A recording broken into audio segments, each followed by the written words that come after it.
Hello. Just give me a second and we'll get started.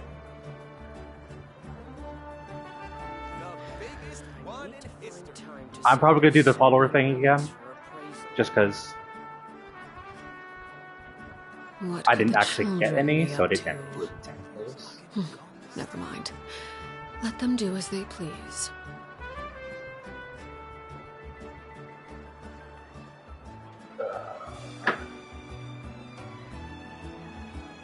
Just give me a second, I'll put it in chat.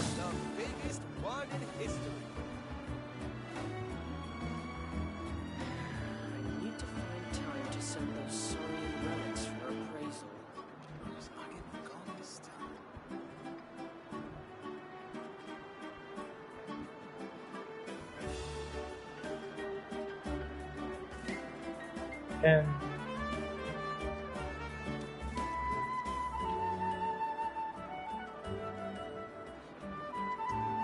the biggest one in history. I need to find time to send those sorry. okay, what I did off stream was I just went around and collected all the waypoints. That's all.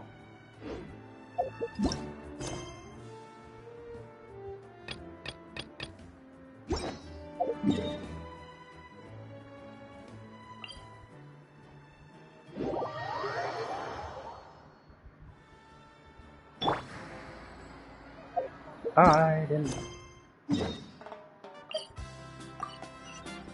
Swan Fury.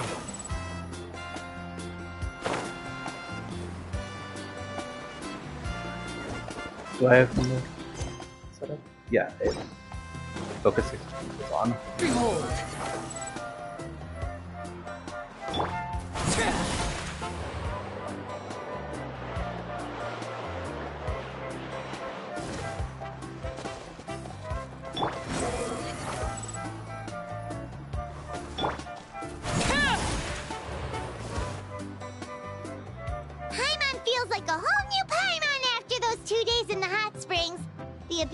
Threw a wrench in our relaxation, though. Still, spending time here really has felt like a vacation. The Kaholasaurs are so nice and so fun to play with. Their bellies are super bouncy. Oh, and Atea's snacks were so delicious. She gave Paimon some for the road just this morning, actually.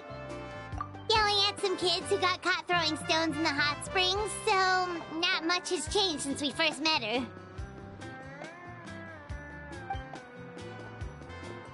Hey, you guys. Sleep well last night?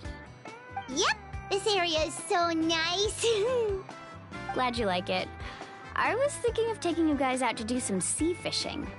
Later tonight, we can eat whatever we catch. Fresh fish is absolutely delicious right off the grill. Hey, Mualani! Yeah? What do you need? The team sent out to fight in the Night Warden Wars has returned. And Kachina?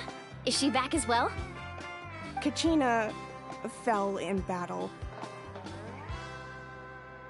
But don't worry, the team was victorious, so the rite of resurrection will be held in the stadium soon.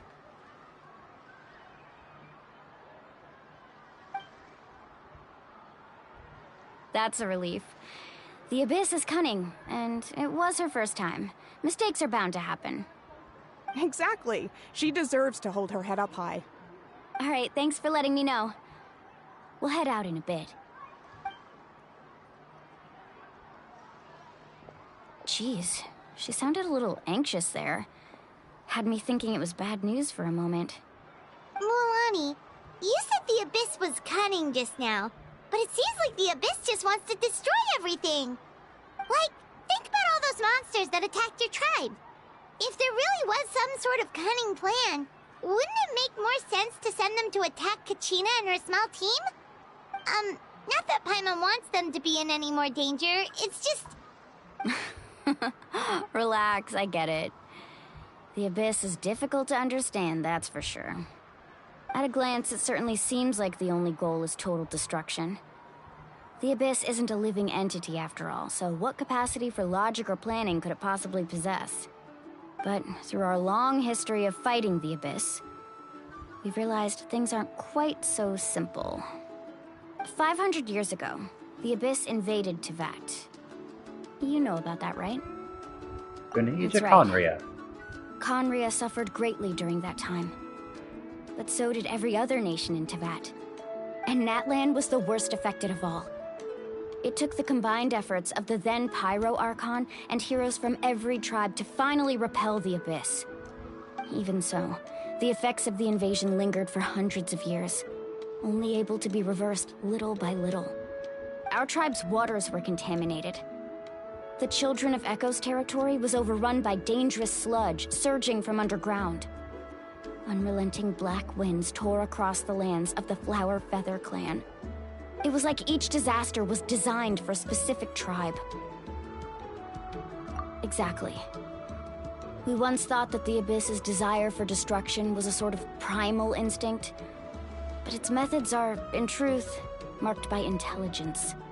We now believe the Abyss has invaded the Night Kingdom, and has the capacity to read the memories of this land at any given moment.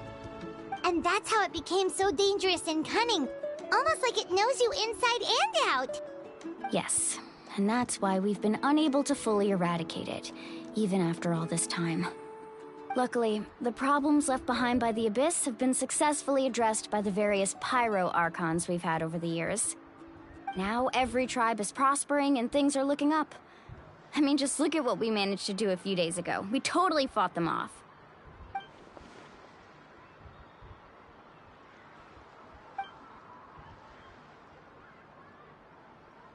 You must have had to sacrifice a lot to get to this point. Every battle, every sacrifice is in pursuit of a future where we get to stop fighting. Responsibility, duty, unavoidable burden. Everyone in Natlan views the war differently. But I believe we will be rid of the Abyss one day. And the efforts of all who fought against them will become a story for the ages. To think that my name could survive in ballads passed down to future generations, it's kind of romantic. Everyone has something that drives them forward, you know? We You have can do it. not only for ourselves, but for our future. Anyway, let's head to the stadium. Our fishing trip can wait until Kachina's back with us. The sea's not going anywhere. Come back and the sea's completely gone. Fontaine got scared. They got rid of the sea.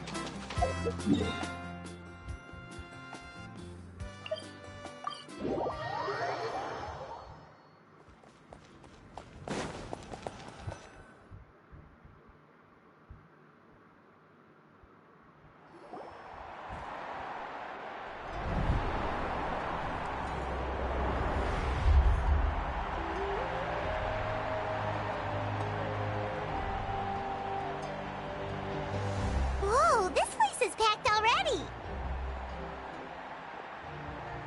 Of course. No one's gonna miss out on the chance to welcome our heroes back from battle. It's their moment of glory. Kachina's gonna be so flustered.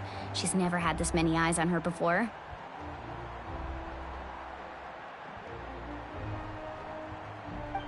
Yeah, she doesn't seem like the kind of person who likes being the center of attention. Looks like I'm just in time. Kanich, you're here! Yeah, a commission ran longer than expected, but I made it. I heard about the incident with your tribe, Mualani. Is everyone alright? Yeah, it's all taken care of. Our new friend here's got some tricks up her sleeve, by the way. She's just as strong as Kachina made her out to be. I could have done better. Hey, look! Is it about to start? That's right. Someone will come out and recite a eulogy, and then we'll sing the Ode of Resurrection together. Come on, let's find a spot with a good view. When the singing starts, just follow my lead and you'll be fine.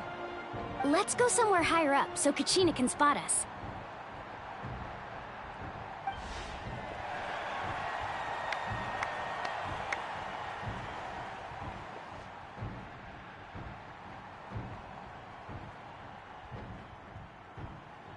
Warriors of Natlan, heed the call of life. We are the inheritors of memory and legend. Those who grew alongside sun and wind. Those who forged our own destiny and future. That is Natlan's fire, the lifeblood of our nation.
I could not find Kachina within the Night Kingdom, or locate her ancient name.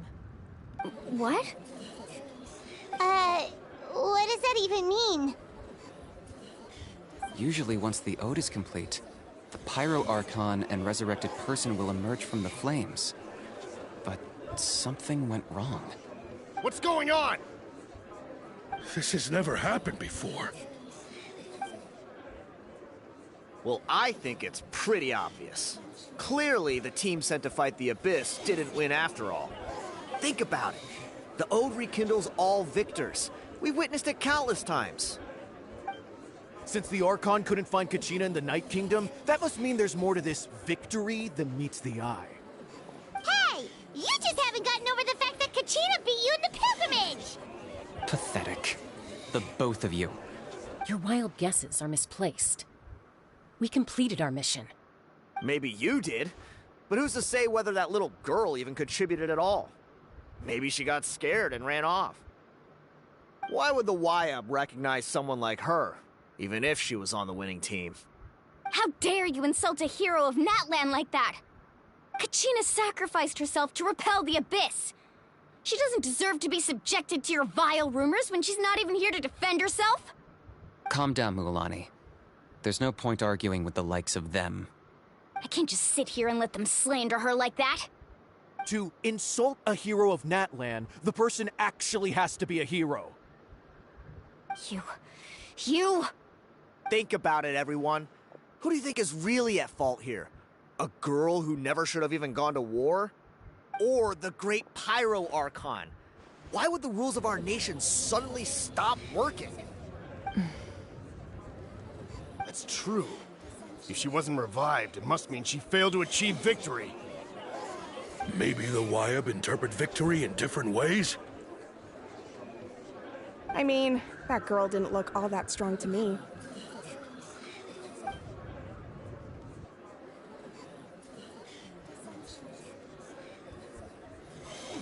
Kachina wouldn't have run! That's not like her at all! No, she's been waiting for this moment for too long. No matter how daunting the situation, no matter how scared she might feel, she's always the first person to stand up and face it head on. We don't even know what happened. So don't you dare try to use this as an excuse to vent your anger or slander her reputation. Fine. We'll find out what happens soon enough. Then, we'll see who truly deserves glory. That's enough. There is no doubt about today's victory, or Kachina's part in it. She is a hero worthy of our admiration and celebration. However, the failure of today's ceremony is undeniable. Kachina has not been rekindled, and I offer you all my deepest apologies as I continue to investigate this matter. To prevent further casualties, I have decided to suspend the pilgrimage until this matter is resolved. What? No one is all-knowing. No one is infallible, not even myself. But doubt is a means by which we seek the truth, not a weapon we wield against others. I didn't mean it that way, Archon. I just... If there are... Oop, that was my mistake. Then ask me directly. Doubt my answer if you wish. But now's your chance. You have concerns? State them. No, of course not. Even though I have said nothing to change your mind, then it would seem the truth never mattered to you at all. That guy doesn't even have the courage to answer the Pyro Archon's question. So much for all that glory talk earlier. I have a question, Archon. My friend Kachina. Do you have any idea where she is? It's extremely important to me. I know you said you were investigating the situation, but I'm sorry, that's not enough. I've already shared everything I know. If you want to learn the truth and rescue your friend sooner, you should join the investigation. So, what do you say? Of course I'll join. In that case, come see me in the speaker's chamber. We should join them. Oh, and if it's not too much trouble, could you drop by as well, Traveler? I'd like to have a chat. Rest assured, everyone, I'll keep the tribal chiefs informed on the progress of the investigation. Once again, I apologize for the outcome of this ceremony. If there are no further questions, let's part for now. Did she just ask us to come along? I believe she did. Let's go. I'd like to know what's going on myself. But we haven't met you yet.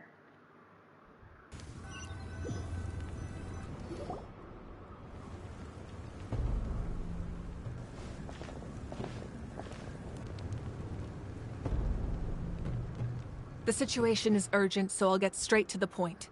Kachina is undoubtedly a hero of Natlan, and I'm deeply sorry this happened to her. There's been unrest in the Night Kingdom, but I don't know what's causing it. As a result, I've been unable to track down her location. Until we find and address the cause of the unrest, the Ode of Resurrection will continue to be ineffective. And that means Kachina won't be able to come back? That's correct. Not until the problem with the Night Kingdom is resolved. How long will that take? It's hard to say. Kachina always dreamed of fighting the Abyss. Of doing her part to defend Natlan.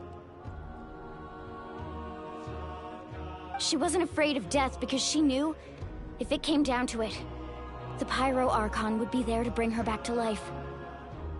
Whenever we sat down together, exhausted from training, she would always hum the Ode of Resurrection. She was supposed to come back to us. We were supposed to hug her and celebrate with her and share her joy. We supported her every step of the way, but what are we supposed to do now? Sit peacefully and wait for her return?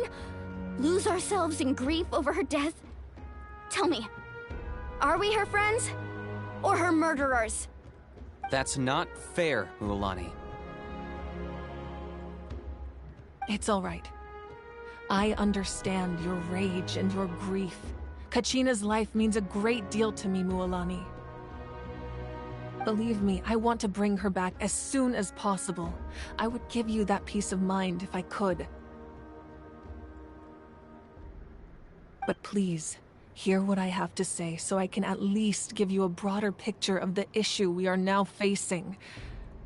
Considering the recent attack on your tribe, I believe the Abyss has found a new means of undermining the rules of our nation. You mean... The Sacred Flame. The foundation of our resistance against the Abyss. If we continue to hold the pilgrimage and send teams to fight the Abyss, there will likely be more casualties.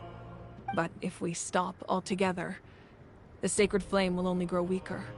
The Abyss will scale up their attacks, and the tragedy we saw with the people of the Springs will only be the first of many.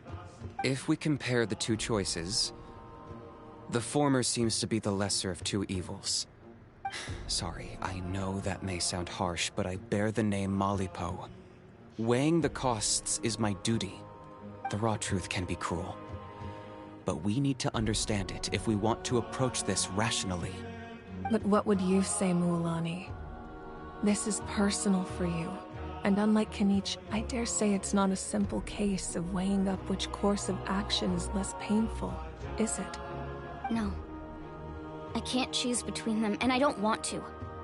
Saying that one is preferable over the other is disrespectful to the people who suffered. You're saying it doesn't matter whether I suspend the pilgrimage. The consequences will be equally painful. Yes. What happened to Kachina breaks my heart. But I couldn't bring myself to sacrifice other people for her sake. And that is the crux of the problem.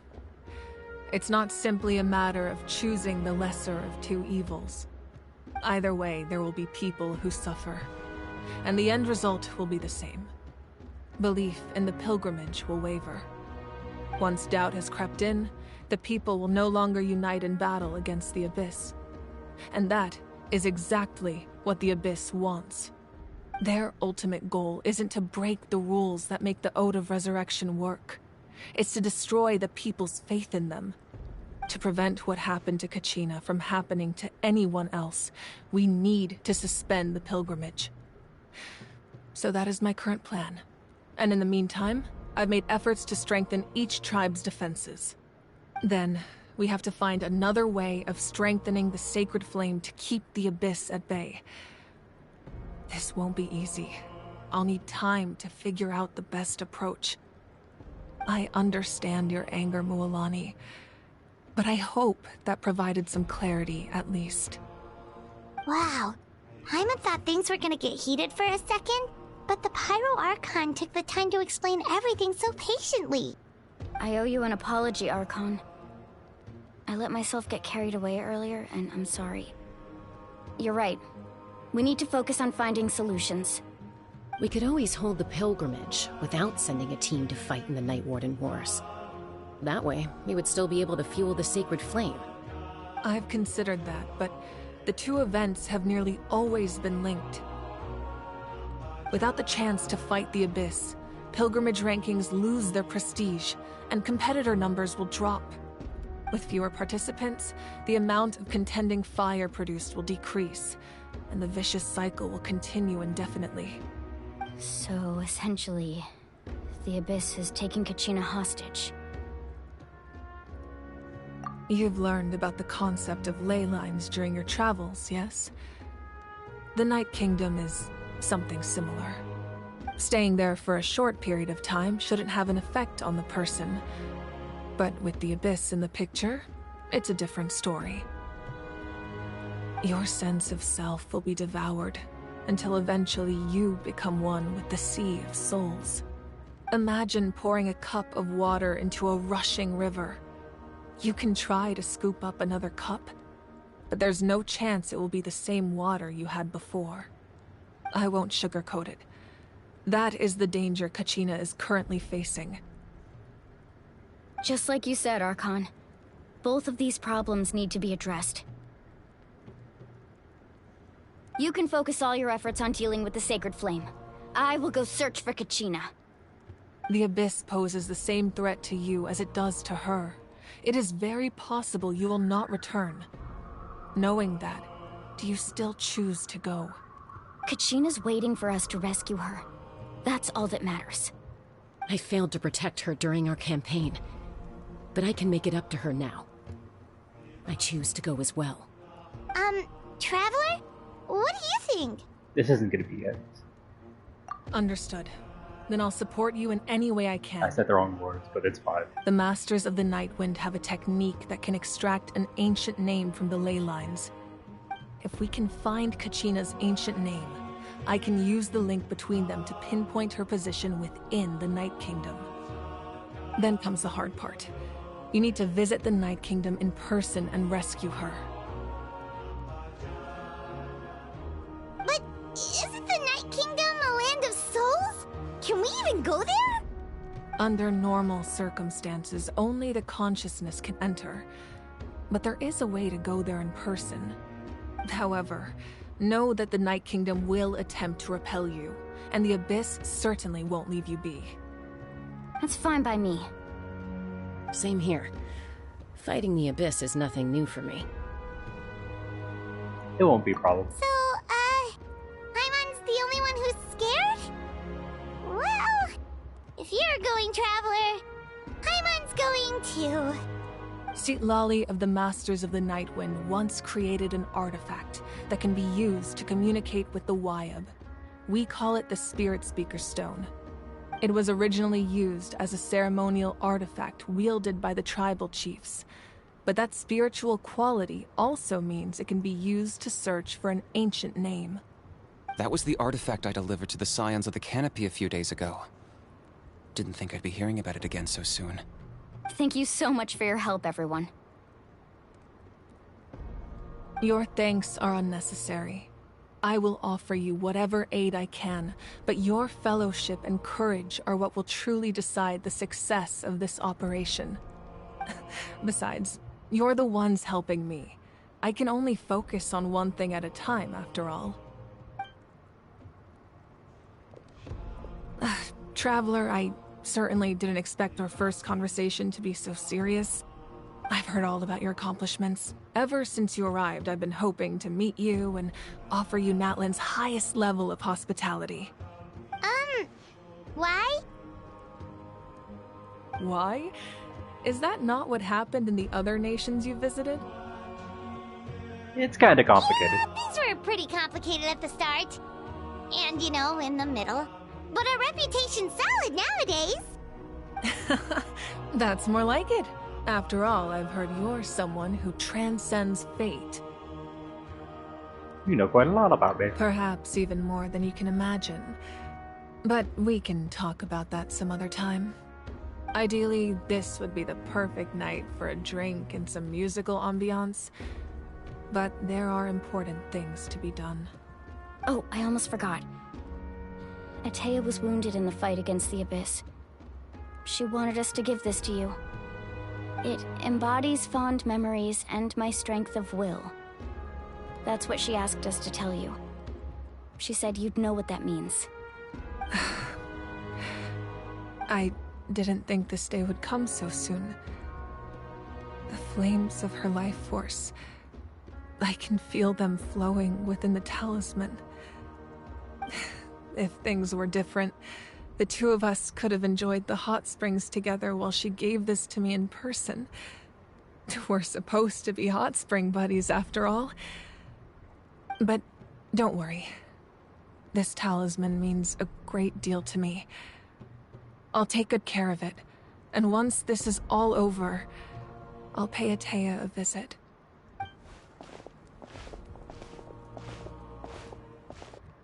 You said you didn't want to jeopardize the production of Contending Fire. But that's not at all why you decided to suspend the pilgrimage, is it? You're right. Even now, the production of Contending Fire is far from sufficient. The gradual corrosion caused by the Abyss has resulted in a massive shortage of pyro energy, and we're currently at the breaking point. As things stand, the pilgrimage is a lost cause. Suspending it allows us to save our strength to defend the tribes. The Abyss has brought catastrophe to Natlan, and Kachina's disappearance in the Night Kingdom is a direct consequence of that. We can't let the general public know that. No. If the public learned that Natlan's destruction was close at hand, there would be immense panic. But if I said nothing at all, they would have continued to question the integrity of Natlan's heroes. Another simple choice. The latter was clearly the better solution. But you chose otherwise. I have never subscribed to the belief that the right choice is the one with the fewest sacrifices. Let's go. There's still a way for the sacred flame to last a little longer. You mean... Yes. Come with me.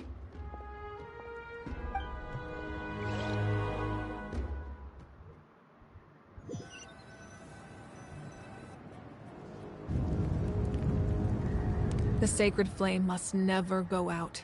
Not only does it strike fear in the abyss, but it's also the pillar of Natlan's stability. So until our heroes are ready, I will sacrifice my power to keep it burning. But that can only last so long. I think we should focus on the remaining ancient name-bearers. Don't let desperation cloud your judgment. Those chosen by the Wyab have already embarked on their destined path.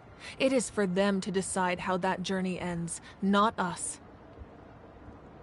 All we can do is support them.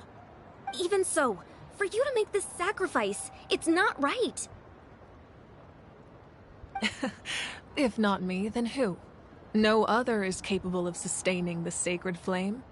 I possess great strength, but I'm not above my people. This is part of my duty.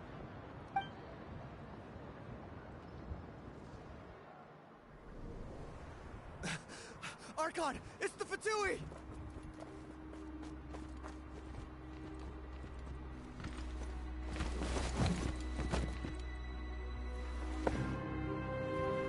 The Archon of Natlan. A force to be reckoned with. Captain. The secret of the ley lines is no secret to me. Long have they been destined for ruin.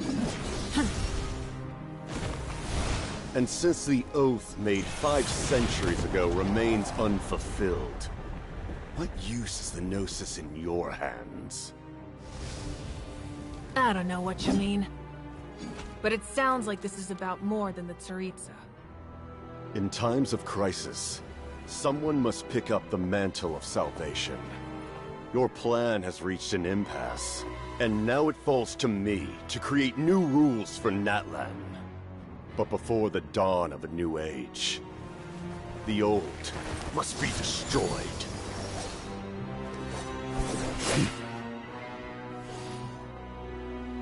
I assume that's the end of your speech? Good. People like us? Let our blades do the talking!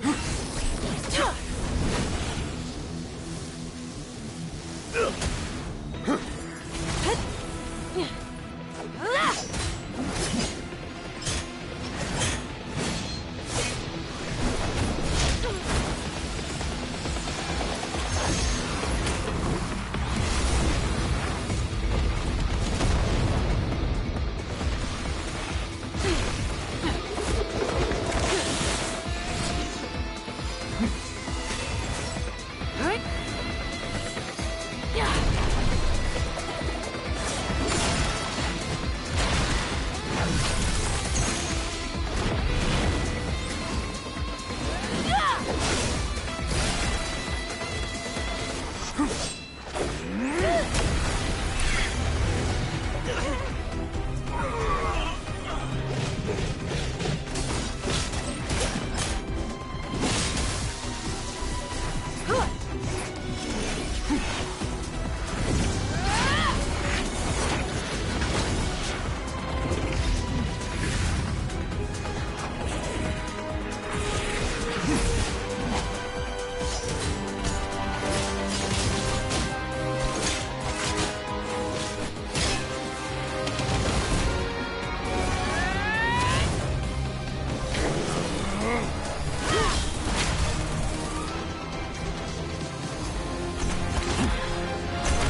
They ran. Coward. Masters of the Night Wind. Send word. The captain and his followers must be apprehended.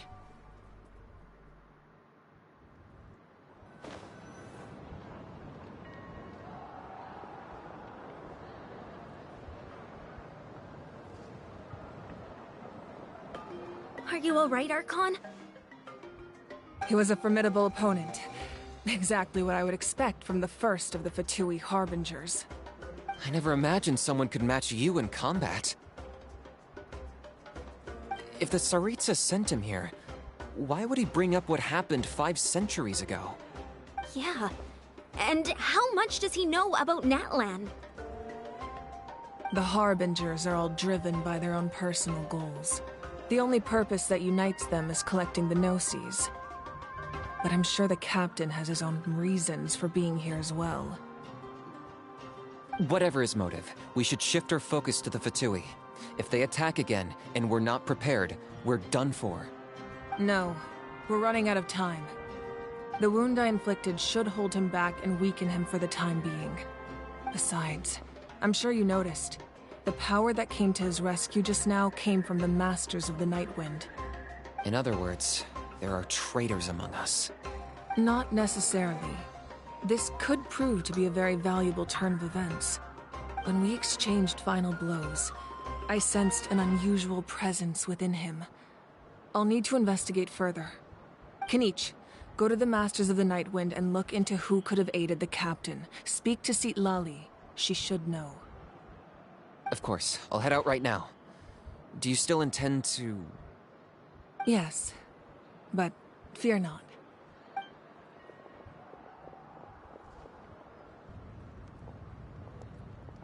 Natlan's strength has never rested solely in its Archon.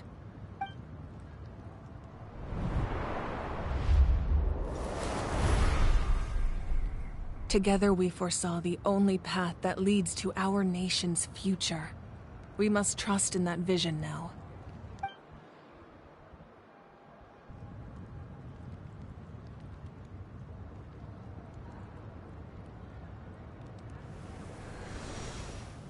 Is everything okay, Archon?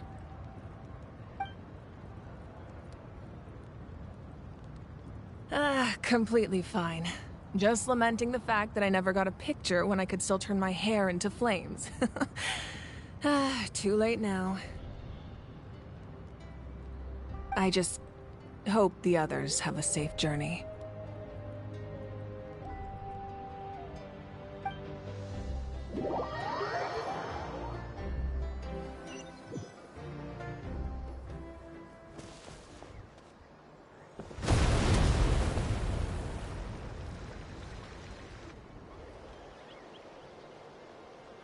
What's happening at the stadium?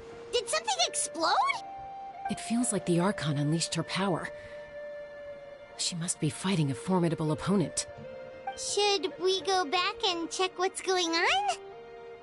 Kachina doesn't have that much time. Have faith in the Archon. She wouldn't lose in a one-on-one confrontation. Once we find Kachina's ancient name, we'll head right back. Okay, let's just keep climbing. Emon really hopes nothing goes wrong.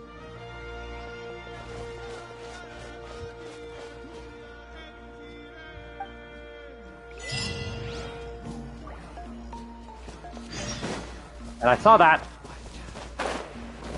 Squall and Fury.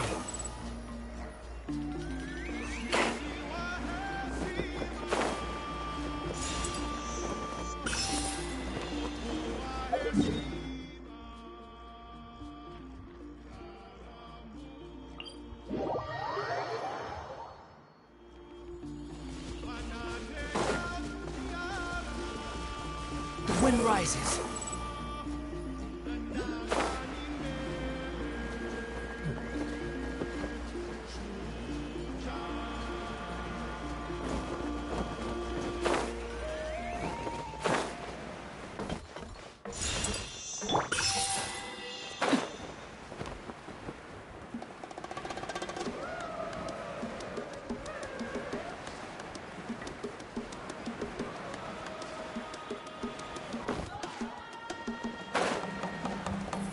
gonna get out of the ring so when I get here, I don't take the ball damage. That's Wina, the tribal chief. Let's head over to him.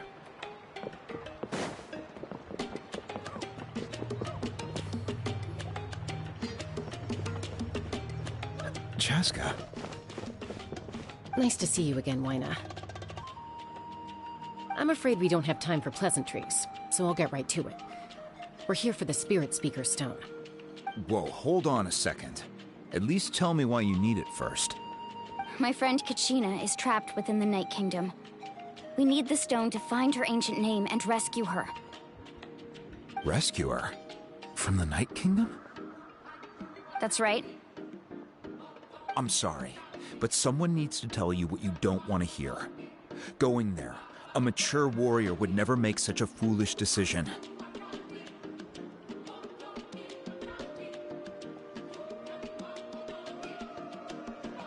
The nature of battle is unpredictable.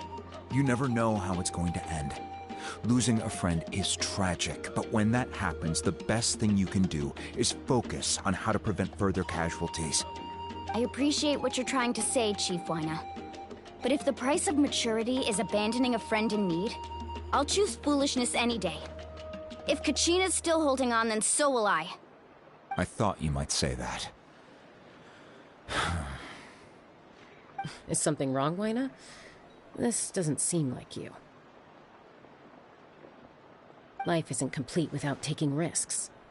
That's always been your mantra. It's nothing. The Night Kingdom is a dangerous place. Can't blame me for checking if you were up to the task. If you're that determined, far be it from me to stop you. Here's the stone. Keep it safe, okay? It's not like we have a spare. Thank you. Huh. Seems like you two go way back. But aren't you from the Flower Feather Clan, Chaska? Oh, Chaska's a peacekeeper, so she's famous throughout the tribes. She's always the one people call to resolve conflicts, so we slowly got to know each other that way. Her younger sister Quichi's always hanging around our tribe, too. She's helped us out a lot in the past. Oh, you have a younger sister? Yes, I'll introduce you to her sometime. But let's get back to business. Wina, how do we use the stone? As you probably know, your intended destination is completely different from the real world. The Night Kingdom is like a river flowing with concepts, and the ancient name you seek is like a tiny fish swimming downstream. In that sense, the stone is like a fishing boat drifting down the river, but the boat alone isn't enough. You need a fisherman experienced enough to steer it in the right direction. We couldn't do that ourselves? With a little practice, I'm sure you could. You have the strength and the talent. If you want to make sure this works, though, I could recommend someone to you. Who? Vichama, a legendary warrior and scout from our tribe. He's got a keen eye and a well-honed intuition. Even his ancient name means to seek. If you're fishing for a name, you're gonna want him on the boat. Vichama? Why does that name sound familiar? He's one of Auntie Atea's hot spring buddies. I've heard stories about him. Where can we find him? Ever since Malco passed, he spends most of his time gazing out at the scenery from the cliff tops. Follow the path that way, and I'm sure you'll find him. Thank you. We'll go look for him there. Good luck. I hope everything goes well.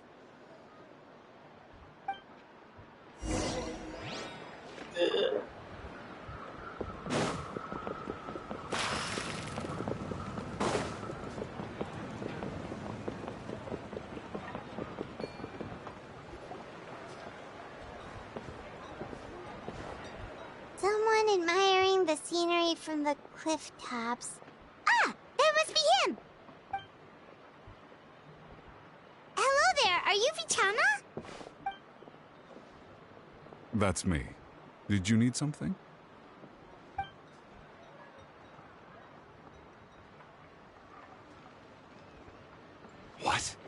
You're saying you can bring someone back from the Night Kingdom? How is that even possible? No, if you really think about it, anything's possible in that kind of place. But that would mean... Are you okay? You don't look so good. Everything's fine. I'll help you, but I do have a small request. After I help you find Kachina's ancient name, I want to use the stone to look for my friends as well. Your friend? Oh, why not mention someone named Malco? Is that who you're talking about? Yes, but I'd rather not get into it if it's all the same to you. That's not a problem.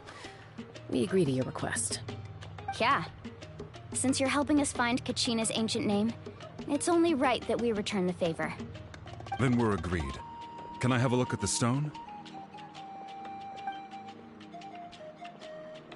Rock.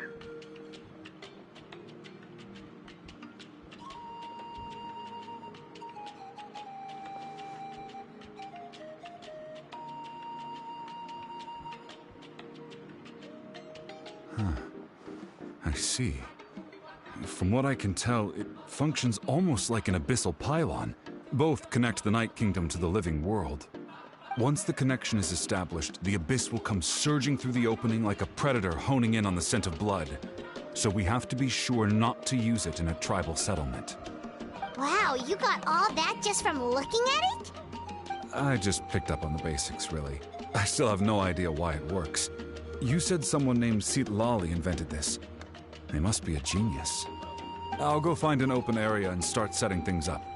In the meantime, I need you to get 2 things for me. We'll go right away. What do you need? First, I'll need some hook ropes. Pretty much every store around here carries them, so no need to go anywhere special. Oh, and I need to build a net out of them, so make sure you get a good amount. Wait, are you saying you're going to use a real net to catch Kachina's ancient name? How does that work when one's tangible and one's not? By creating something tangible in our world, like a net, we can create a connection to a corresponding concept in the Night Kingdom. Basically, I'm going to use the concept of a net to catch something equally intangible, an ancient name. Oh, I see. What about the second thing you needed? Right. I need 2 chunks of obsidian. Once we bring the ancient names into our world, we'll need a place to store them. Normally, you can only get obsidian from the Children of Echoes, but I heard there's a traveling merchant from that tribe around here somewhere, so maybe you can try your luck there. Gotcha! Alright, let's split up. See that clearing? Let's meet over there when you're done.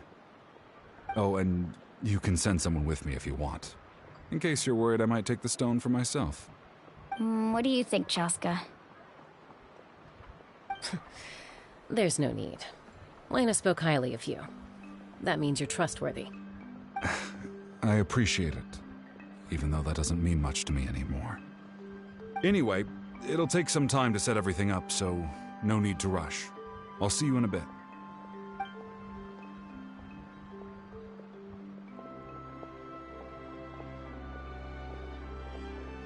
What an odd guy.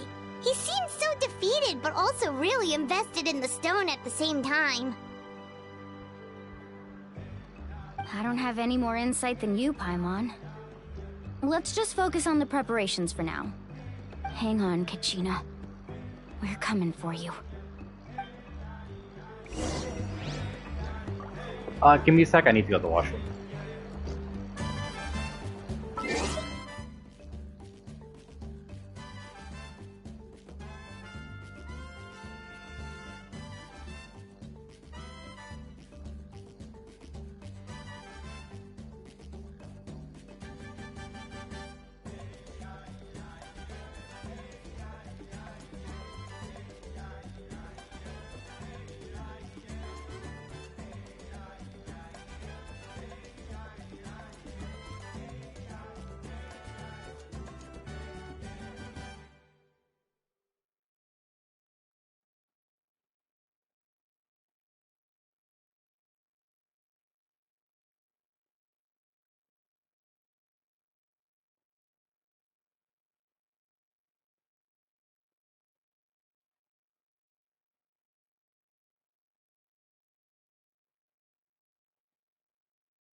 I'm back.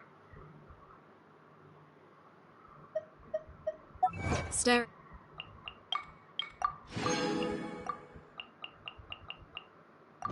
Into my eyes is ill-advised. I can't.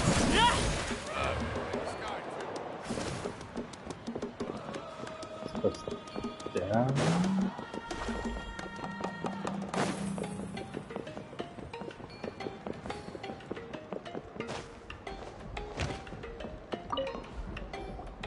Hello. Do you have any hook ropes for sale? Hook ropes? As in rock climbing equipment? Yes. How much for your whole stock? Oh, the whole thing? Let me see.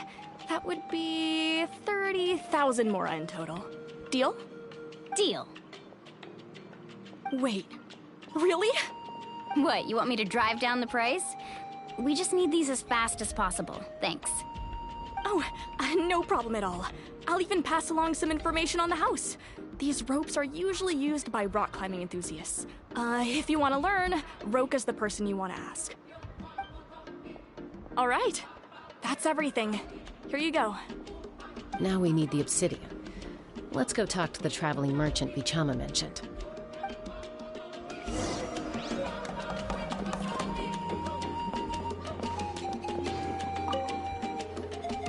Excuse me, do you sell obsidian? Why, yes. I've got a chunk for sale right over there. Perfect. Is that the only one, though? We actually need two.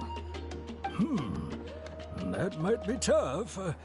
Tell you what, I'll take a look through these boxes over here and we'll see what we can find. Thank you so much. We'll wait here. Obsidian. Relax. Everything's going according to plan. I know, it's just... I could tell Vichama feels the same way about his friend that I do about Kachina. I hope this chunk of obsidian isn't the only one. Kachina always carries all sorts of shiny stones with her. If I was the one trapped in the Night Kingdom, she'd have a whole pile of obsidian ready in a heartbeat. Well, would you look at that? I did bring an extra. Here you go, young lady. How does it look? Perfect! Thank you. How much do I owe you? If you hadn't shown up, these stones would have just sat here collecting dust. I'll take 3,000 mora for both. Here you go. By the way, I heard you mention Vichama just now. You running an errand for him, then? How's he doing? Malco's been gone for 5 years now. It's about time he started to move forward. Do you know what happened between them? I heard about it in passing while I was out drinking one night, but I don't know all the details. Vichama and Malco grew up together, and even made a name for themselves together. Malco was an amazing fighter, capable of knocking out multiple opponents in a single hit, while Vichama excelled at scouting and analyzing the battlefield. The two made an excellent team, and managed to beat back the Abyss several times. 5 years ago, they both emerged triumphant in the pilgrimage, and were placed on the same team to fight the Abyss. But on the eve of battle, the Abyss launched an attack on their tribe, and Vichama suffered an injury to his leg while attempting to rescue someone. Then what happened? The team agreed that he couldn't fight the Abyss in his condition. Vichama didn't argue. He knew going to the front lines with an injured leg would make him a burden in battle. So they raised the issue with the Pyro Archon, and she agreed to let him stay behind. It's just... Malco and the others ended up facing hordes of abyssal monsters in numbers that far exceeded anyone's expectations. The team made an error in judgment, and they fell to the onslaught. Vichama went into a deep depression after that. He blames himself for everything. It was an impossible situation. Oh, you're not wrong. But it's possible he chooses to blame himself. Not because he did something wrong, but because he wasn't able to do anything at all. I've tried convincing him to move forward, to stop dwelling on the past. But the shadow of Malco's death hangs over him still. The Abyss has caused so much suffering, and some wounds never heal. I wish there was something he could do to make himself feel better. But... anyway, that's the gist of it. Maybe you could help him talk things through sometime. I would really appreciate it.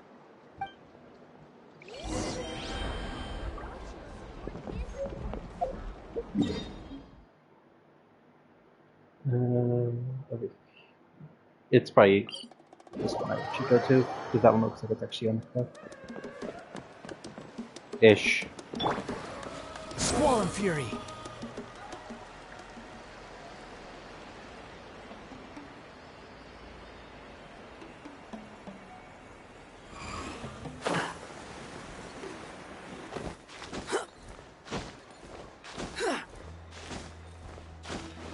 The wind rises.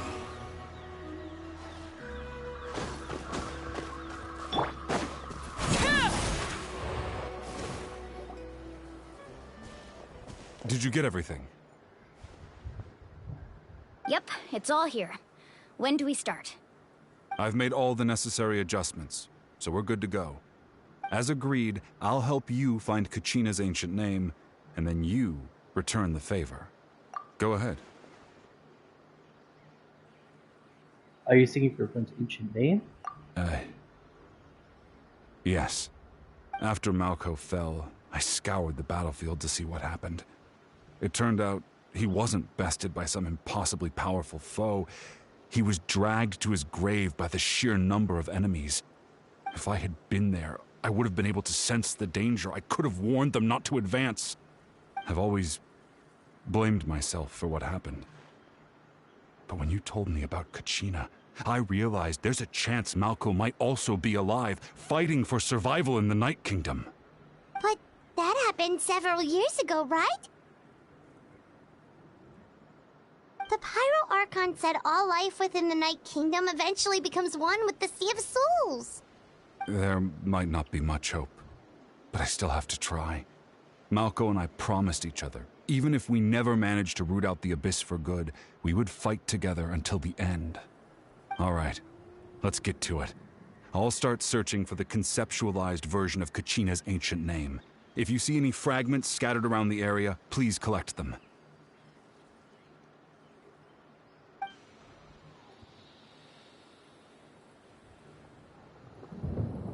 Make sure you prepare yourselves for battle.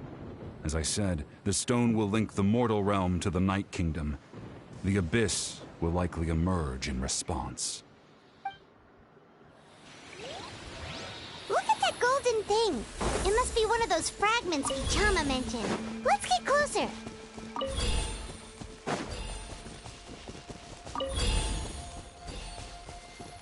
More fragments.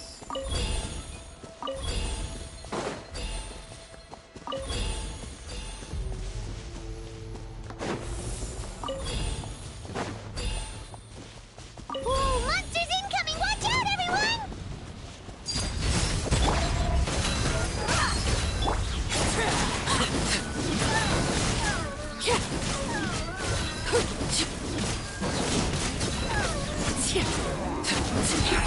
This is where you fall. Overruled. Yoo-hoo!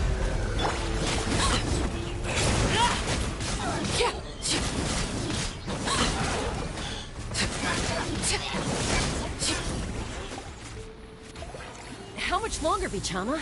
Not long! We're getting close! Wow.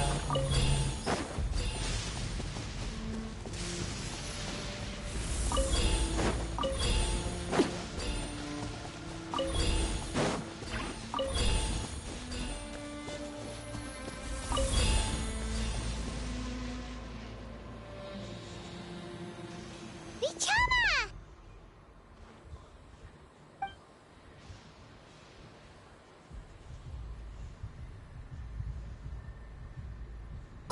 Take it!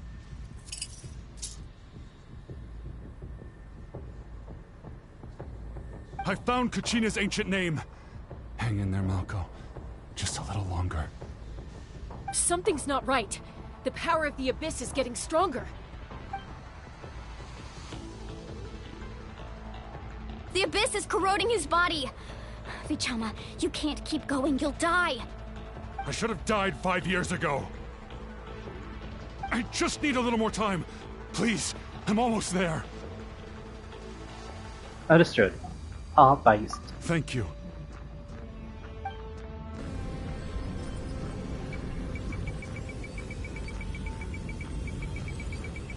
Whoa, watch out!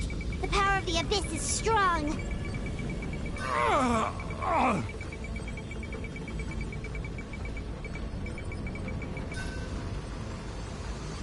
Did I expect to have to bash? This power. Hanging in there? I can't hold it back much longer. No! Why can't I find him? Why? We can't wait any longer. Pull him away from the stone, Mualani. I already tried, but the power of the Abyss has him in a chokehold. It's like he's tied to the stone with an invisible rope. In that case, we have no choice. I'm sorry, Sea Molly. Get back! Chaska, Oh, she's an archer.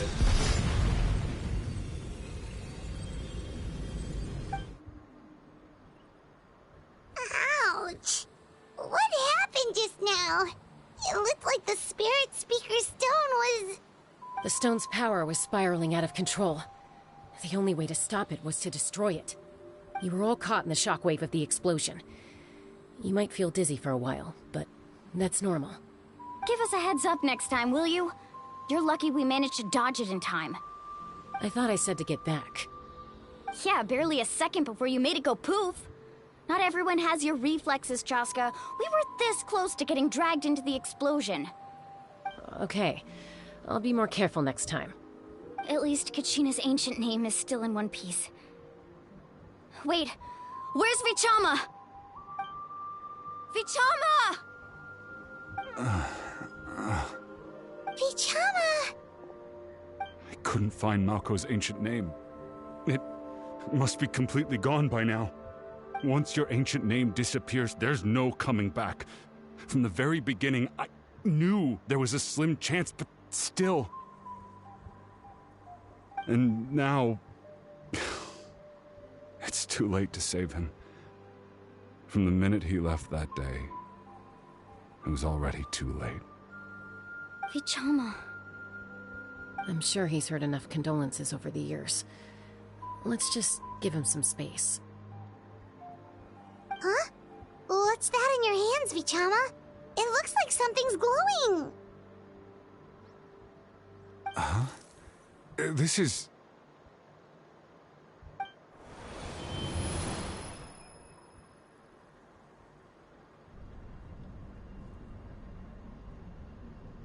Hey, Malko. Got any strength left? Not enough to swing a sword, but to say a few last words? Sure. Too bad. No one will get to hear them. I never thought I'd actually die on this mission. Not that I'm afraid to die. It's just... hard. Thinking about my mom's face when she hears the news. Guess I have something to be thankful for then. My parents died a long time ago. They won't have to mourn me.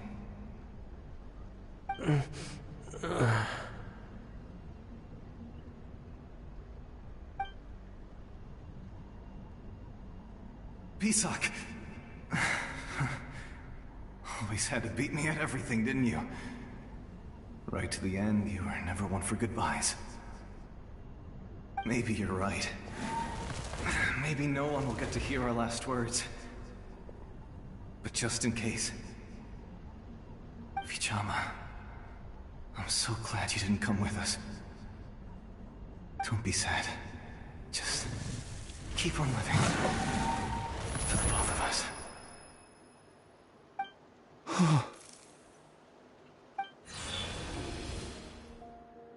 Was that a memory? Seems like we were able to salvage something after all. Feeling any better? Of course. Seeing him, hearing his voice again, it makes me I did it again. unbelievably happy. But it also brings with it an even deeper pain. A deeper pain? Why? Malco was always the type to put on a brave face. But in that memory just now, his hands were shaking. And his smile was forced. Really? For all these years, I regretted not being able to fight alongside him to the end. And now I know, at the end of his life, he was thinking the same thing. Bichama. I'm fine. Actually, I heard Chief Wyna wasn't really on board with your plan to go to the Night Kingdom. When you asked for my help, I hesitated too. I knew helping you find your friend's ancient name meant leading you one step closer to danger. But I also understood why you had to try. Everyone has regrets in life, but not everyone gets the chance to make up for them. Once allowed to fester, guilt strips us of our most valuable qualities as warriors. In that sense, we might as well choose the braver path from the very beginning. A more courageous way? If I could do it all over again, I would have followed Malco to the front lines no matter what. Even with an injured leg, there were still things I could have done. That way, even if the outcome stayed the same, I still would have fought alongside him to the end. There are critical junctures in life, and if you don't seize the chance to act, there's no going back. That's something I had to learn in hindsight. But you're still at the crossroads of your journey, so I hope you can walk away without regrets. Thank you, Vichama. I feel even more determined now. Kachina will come back to us. I'll make sure of it. I promised I would find her, and I intend to keep that promise. That's good to hear. Strange. My body, it's... Once abyssal corrosion enters the body, a portion will fuse itself to your internal organs. Even though the Traveler possesses powers of purification, the corrosion can never be fully eradicated. Thanks to her, though, you are only briefly exposed. Slowing your breathing and controlling your emotions should help you keep the symptoms in check.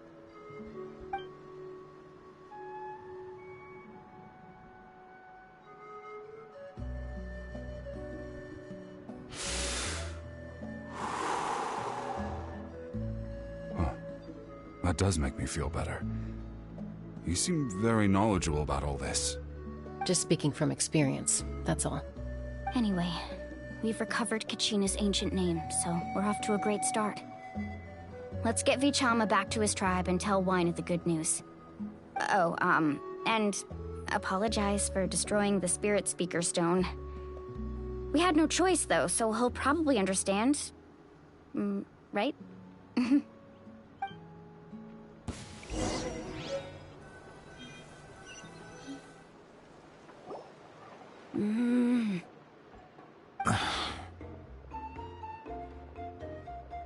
Koichi, are you really gonna just stand there like that? I don't know what you want from me. I think you know exactly what I'm trying to say, Uncle Wyna. I can hear it in your voice. Honestly, it's just one thing after another with you two. They're back. Koichi? What are you doing here? Don't play dumb with your own sister. You know exactly why I'm here. My apologies, everyone. I just need to borrow Chaska for a few minutes. You come with me.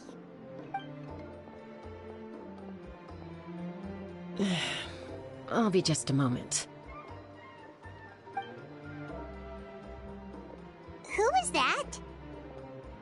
Koichi, Chaska's younger sister. Although the two aren't actually related by blood, it's kind of a long story.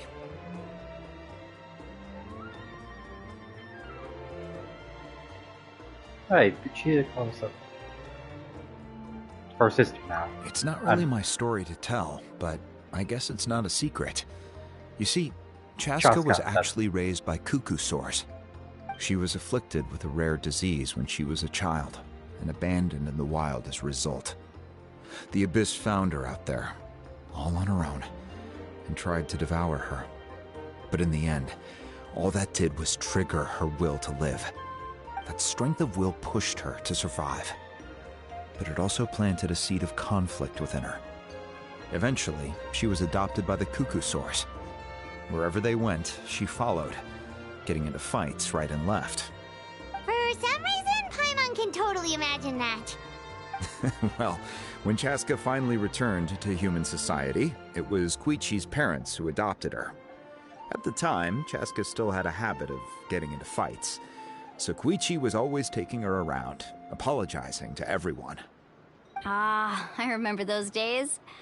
One of those fights was definitely with me. But, you know, kids. You're fighting one minute and your friend's the next. Eventually, she found a way to rein in that desire to fight. And now she's who people call to resolve conflicts. She's known as the Peacemaker. It sounds like she still argues with Koichi, though. Don't siblings usually stop fighting when they get older? That's partly my fault. Koichi asked me to stop Chaska from doing anything dangerous, but you probably know by now, once Chaska makes up her mind, there's no changing it. Oh, I get it. No wonder you tried to talk us out of going to the Night Kingdom. Chaska even said that wasn't like you. I'm all for your adventure. You need to take risks when you're young, because by the time you're my age, you couldn't attempt something like that even if you wanted to. Better try now than live with regrets later. That's what I say. Still, I can understand where Koichi's coming from. In the end, nobody wants to sit back and let a loved one put their life on the line.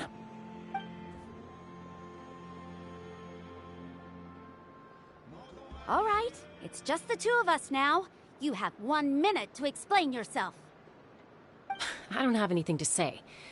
You don't have to approve, but you should know I only do what's necessary. That attitude is exactly the problem. It's like you don't care. You try to sneak off to the Night Kingdom behind my back and then play it down as if it's just a trip abroad. Well, technically I am going abroad, right? Again with the excuses! We agreed, didn't we? There are 4 levels of danger. If it's not something urgent, you can only engage in level 2 danger and below. You can only go up to level 3 if a situation is so dire there's absolutely no alternative. But a trip to the Night Kingdom? If that's not a level 4, I don't know what is. And you were just going to sneak into the place without saying anything. What do you mean, sneak into the place? I always planned on walking in there with my head held high. You bought off Uncle Wina, didn't you? He promised me he'd stop you from doing anything dangerous. Oh, it's like he didn't even try. You feel like he went back on his word. What if I told you my mind was made up, and there was nothing he could have done? Not even by force. Oh, I knew it! So he did try to say something, but you didn't listen. This is important. If you were in my shoes, you'd make the same decision. You don't know that? I'm a doctor, and I handle logistics. If you're going to waltz into a dangerous situation where you could lose control at any moment, it's my duty to say something. All right, whatever. Anything else? What do you mean, anything else? Why don't you reflect on what you've done and promise me you'll stay put? Time out. Is this one of our normal arguments or a serious one? Chaska, does it sound like I'm joking? Then, you need to know something. What happened to Kachina was partially my fault. I can't leave her there to die. That's not who I am. But the person you become when you lose control, that's also not who you are. That's a different issue. You said it yourself. A person is only as good as their morals. If I want to live in Natlan, I need to display qualities that make me worthy of this nation.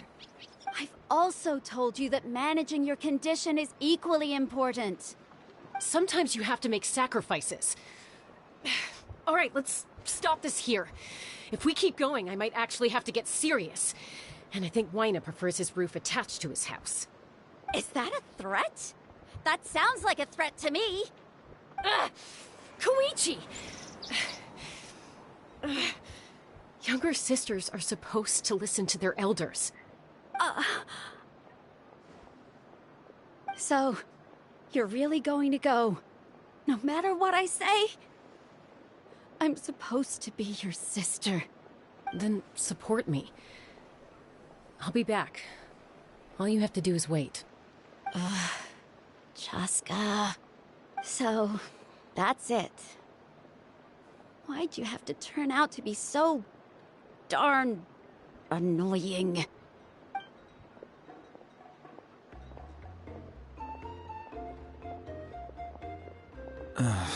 You two are something else. Something you wanted to say? I know you aren't related by blood, but you two sure are similar. Really? You know, I said that very thing to Koichi not too long ago, and she reacted the exact same way, down to the very tone of voice. It's not my place to get involved, but I will say this. Try to spend a little more time with your sister. You're tough kids. That doesn't mean you have to go it alone. Thank you. Anytime. All right. If you're done with the Spirit Speaker Stone, you might as well hand it over. According to Kinich, it's an important ceremonial artifact, so it'd be safer to keep it with me. About that. If only Tone Deaf Bard was here, he could have repaired it just like the Holy Liar. It might be in a few more pieces than you remember. Huh?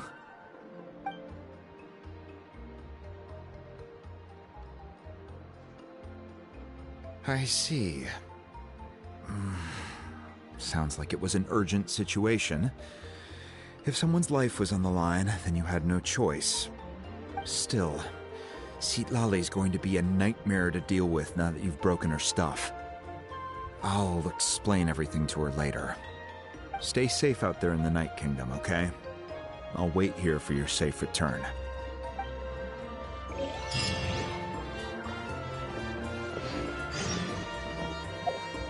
And now I should heal.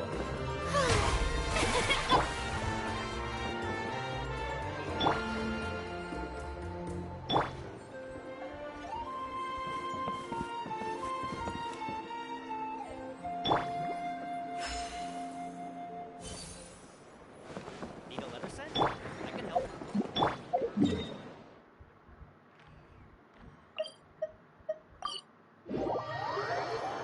So I go to the speaker stream.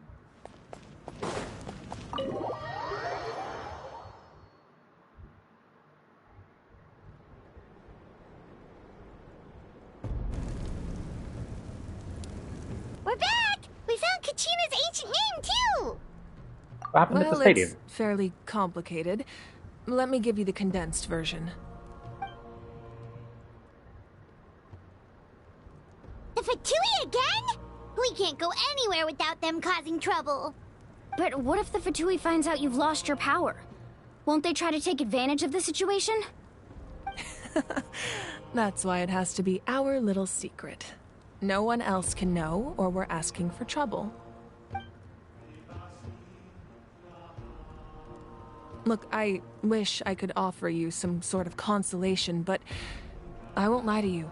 With multiple factions closing in, there's nothing comforting about the situation we're facing. Still, all you need to do is focus on your goal. You can leave the complicated matters to me. I can also step in on the Pyro Archon's behalf. There's a limit to what I can accomplish, but I'll help you however I can. There's no need to be so modest, Yan-san. Your incredible strength has long been a well-known fact. You're the pride of your tribe. Archon, I'm sorry about before. You have so much on your plate, so much that you have to worry about. But all I could do was focus on my own feelings. You have nothing to be sorry about. We all get overwhelmed by our emotions, myself included. Your reaction to Kachina's disappearance, I understand that feeling very well. Well, Now that we have Kachina's ancient name, let's go track her down. Follow me.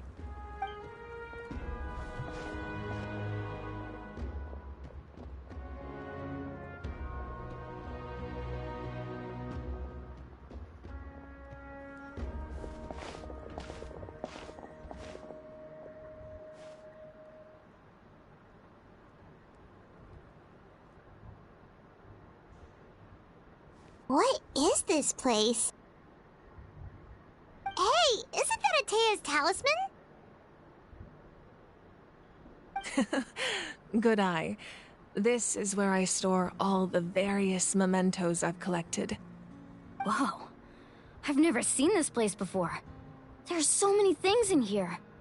It looks like there are items from every tribe. Collecting them must have taken a lot of effort. I suppose you could think of it as a hobby of sorts. In Natlan, everyone grows up listening to the stories of heroes, and physical items do a far better job of preserving those stories than our own memory. Now, I still have some preparations to make for the ceremony, so feel free to take a look around in the meantime. If you're curious about an item, I'm more than willing to tell you about its origins. All right, we'll have a look.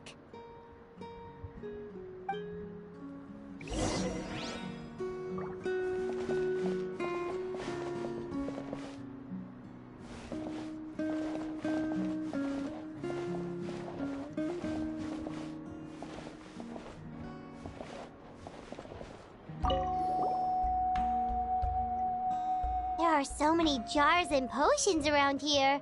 Do they have anything to do with alchemy? No, those belong to the Masters of the Nightwind. They're ceremonial tools used to amplify the ability to communicate with the Night Kingdom and the Wyab. Yamaya is an expert in this field, and she taught me a lot.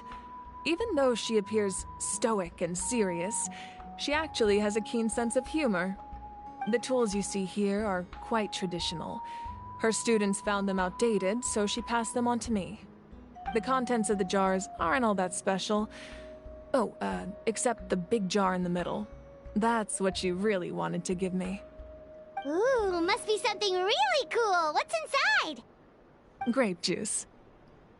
Huh? Oh, Kevin. It's quite tasty, although probably expired by now.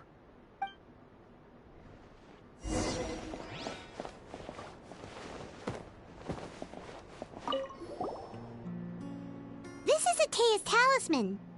I'm sure you're familiar with this one already. Atea was rarely ever without it. The talisman brought her a lot of luck in battle.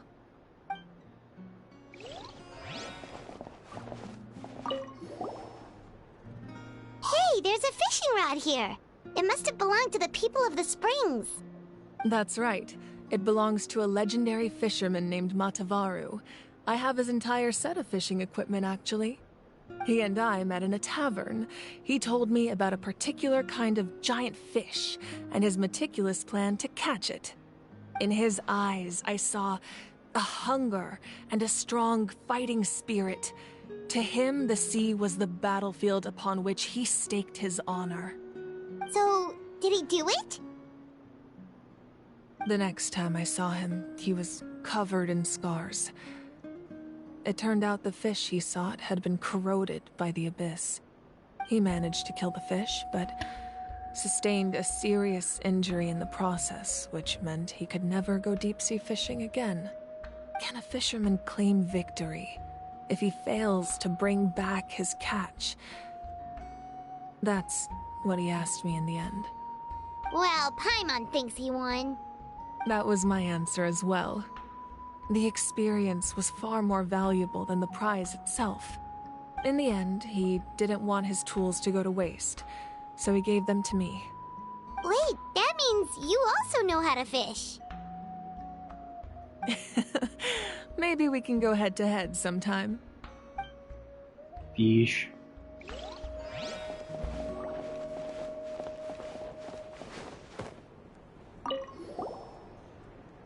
Whoa, that belt is bigger than Paimon's head! The Collective of Plenty are known for their bodybuilding competitions and contests of strength. This belt is a symbol of great honor within the tribe. The association with strength might also have been the reason the original belt was extremely heavy. It was difficult for even 2 people to lift. And even if a warrior had the strength to put it on, wearing it for any length of time would still leave them gasping for breath. Sounds like it. So the owner of the original belt, Kitera, commissioned a craftsman to make a copy identical in appearance but far lighter in weight. That is the belt you see before you. He would often wear this version when training in order to protect his waist. Or he made a lighter version so he could wear it all the time and show it off.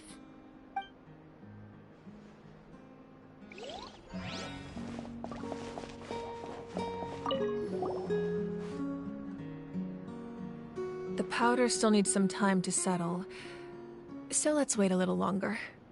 Well, what do you think of my collection? Do you feel like you have a better understanding of Natlan's culture now? Yeah! If each item represents a different story, seems like Natlan's really been through a lot. Does every item hold a special memory, just like Atea's talisman? That's right.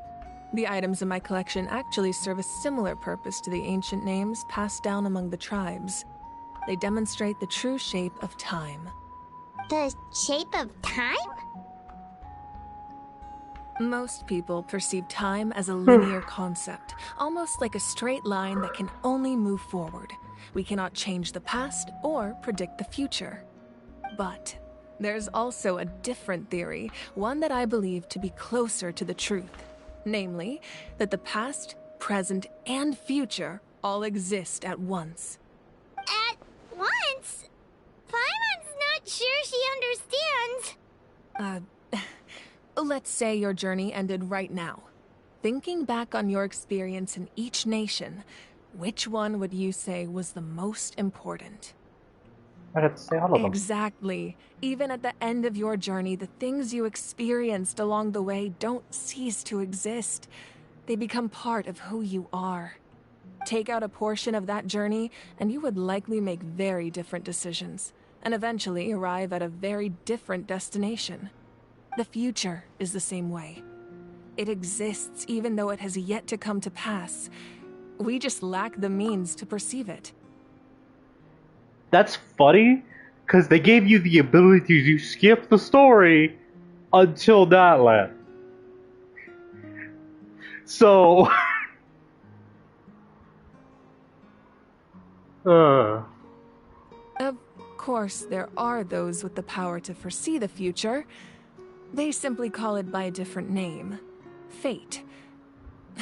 You're quite familiar with that concept, I would imagine. That does kinda make sense. The future hasn't happened, but already exists. Humanity excels at living in the present. But too often we forget the past and neglect the future. So ancient names to record the past. While the pilgrimage and the Night Warden Wars lead us to a better future. Only by uniting the people of Natlan across countless eras can we fight back against an enemy as formidable as the Abyss. To come up with such a set of rules, the first Pyro Archon must have possessed a level of insight I can only imagine. So the first Pyro Archon created the rules of Natlan.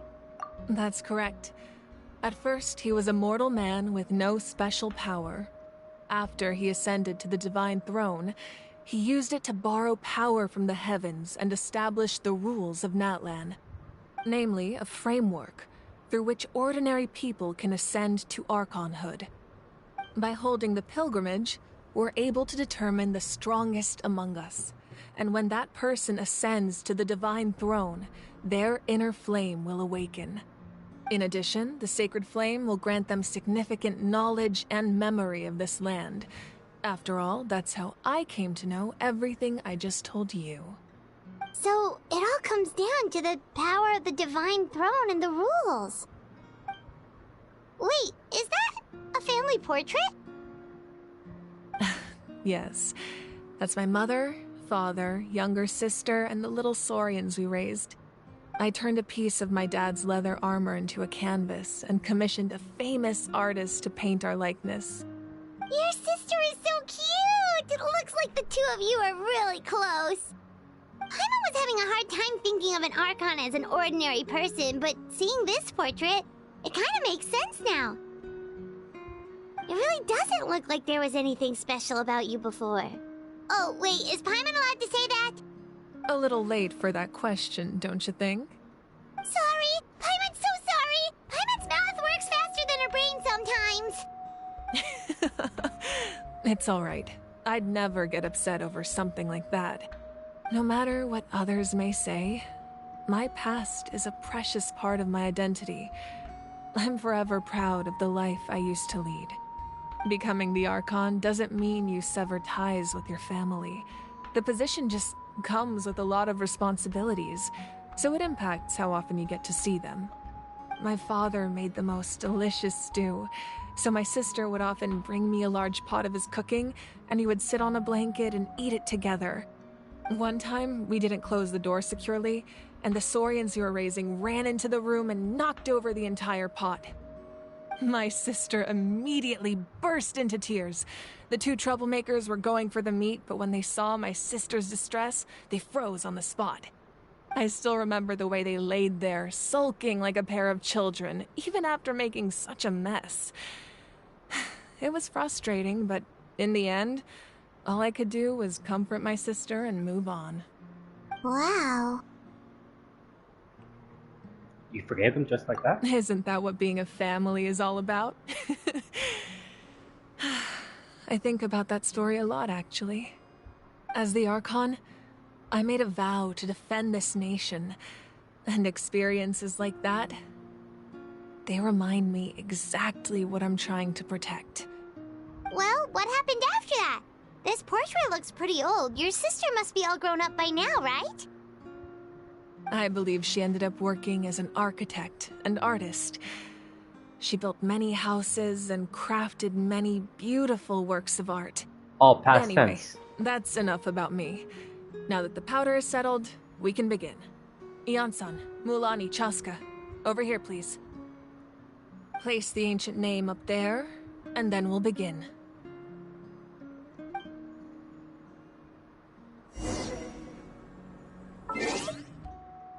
Give me a sec. Doggos need to go out.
I'm back.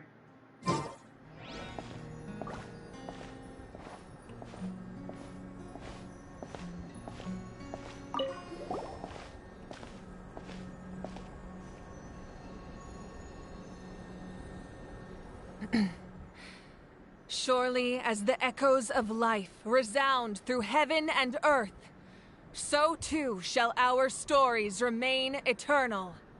Ancient name, take us to your fated bearer. Allow her to answer our call.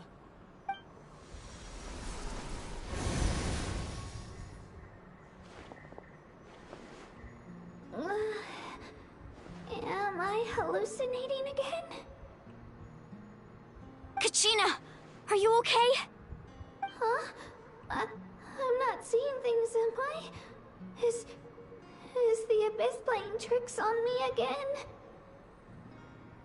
It's okay, Kachina. It's just us. We're trying to find a way to bring you back. Everyone, you have to listen to me. I've been investigating the Night Kingdom this entire time, and I figured out what's wrong. The Wyab is being affected by the Abyss. I was waiting for the Wyab to send me back, but then this really strong monster came in and it almost killed me. The Wyab saved me, even though its power is weakening, so I've been hiding from the monsters while trying to find a way to help. The Night Kingdom has become a huge mess, though. I keep hearing these awful sounds and seeing really horrible things. Don't listen to those sounds, Kachina. The Abyss is trying to strip you of your sanity. All you need to do is stay safe and wait for us. We'll be there shortly. It's okay. I feel so much better now that I've had the chance to talk to you guys. You don't need to worry about me. I've never been strong or special at all, really. So I don't blame anyone for forgetting about me or leaving me behind. Just knowing you care is more than enough. I'll find a way back. You don't have to put yourselves in danger to come rescue me. You're always like this, Kachina. Now's not the time to act tough. We're coming for you, and that's final. I don't know what lies the Abyss has been feeding you, but I'll tell you something right now. Nobody here sees you as a burden.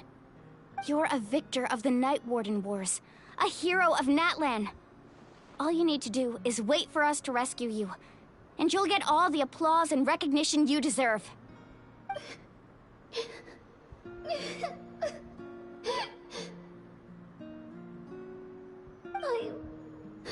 I'm really scared. Everything's so dark and creepy here. And I want to go home. Still, I don't want you to put yourselves in danger because of me. I don't want to hold anyone back ever again. All you need to do is place your trust in us, just like you always have. No one fights alone.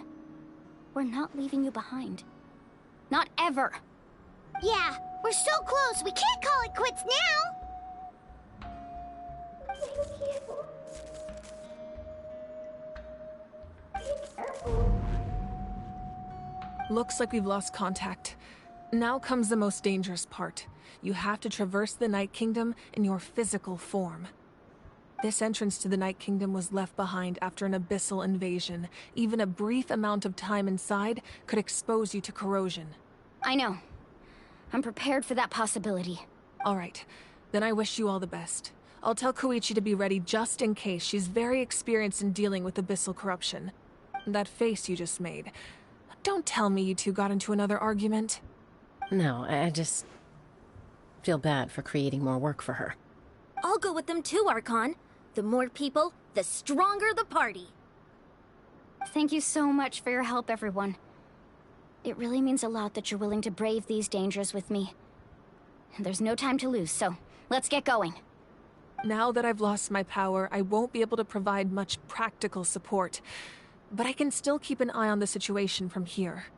Eon-san, I know it's unlikely, but if you encounter a situation you can't handle, That won't happen. I hope not.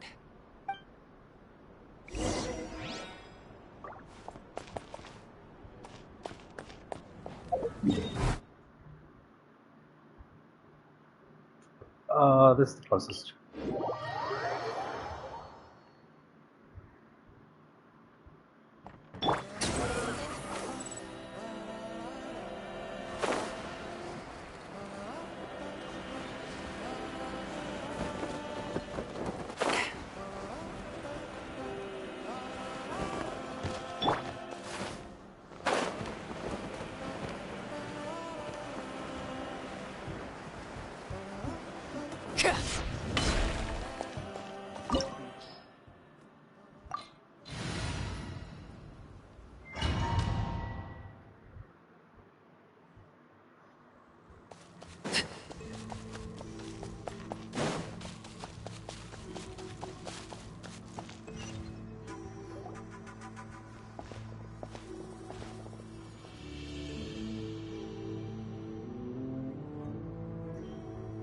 So we're underneath Natlan right now?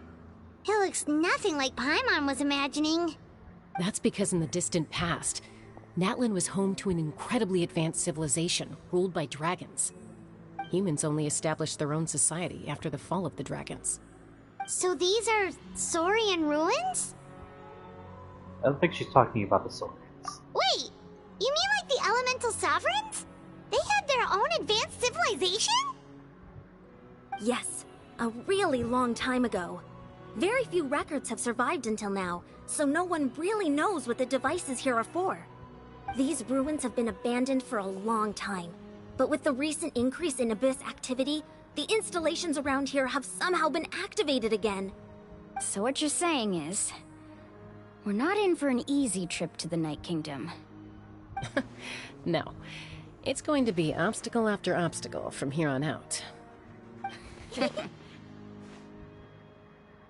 Just what I wanted to hear. Why are you all laughing like that? It's creeping Paimon out. It's the pre-adventure excitement kicking in, right guys? Of course. I'm eager to get started. Adventures live for moments like these. Then let's go. We won't let anything stand in our way.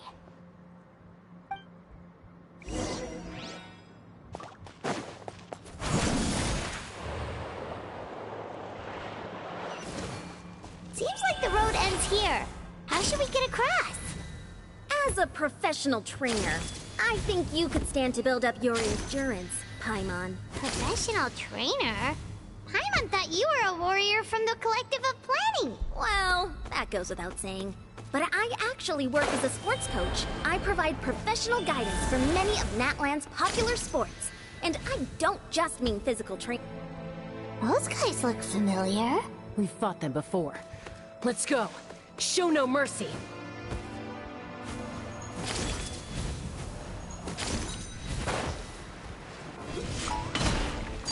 Laid bare. Look alive!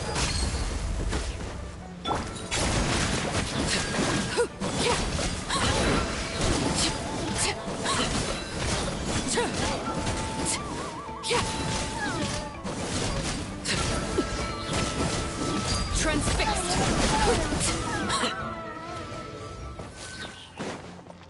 Arlecchino is probably the only reason why I'm able to kill these guys so easily.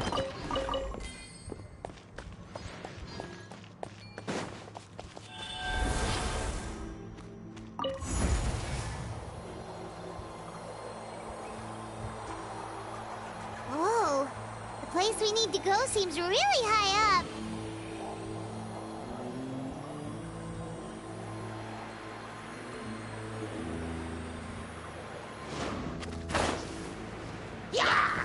Overruled.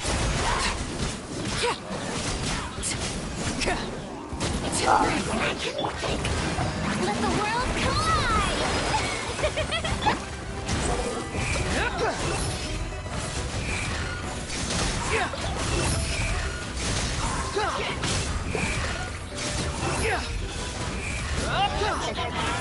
Wretched vermin! Shower me with praise! And now the fire barrier's gone. Thank you, cool.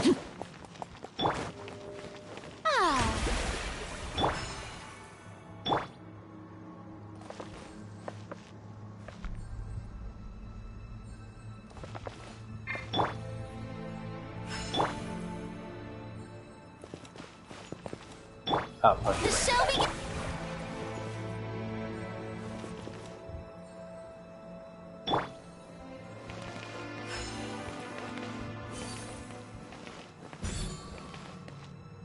Yeah, I'll kill that as well.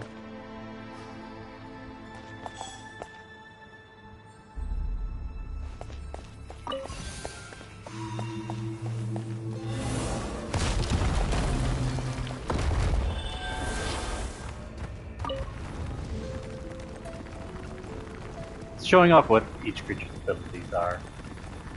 It's actually nice.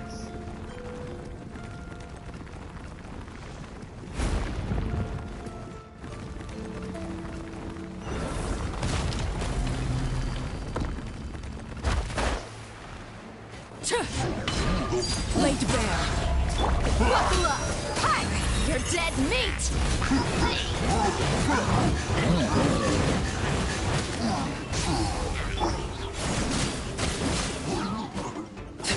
Nope.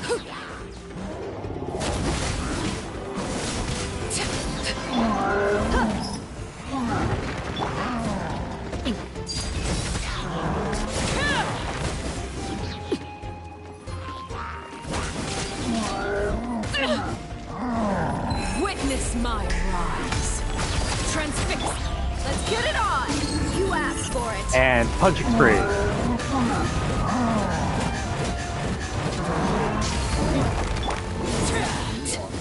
Yeah.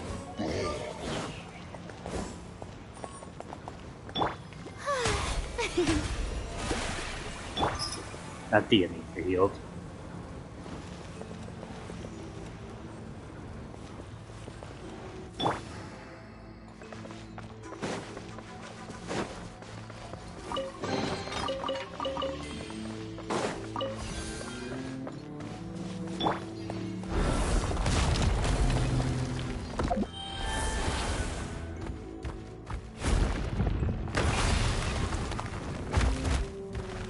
This is the final stretch. We just need to climb up, and we'll be there. Nothing to it. Easy for you to say.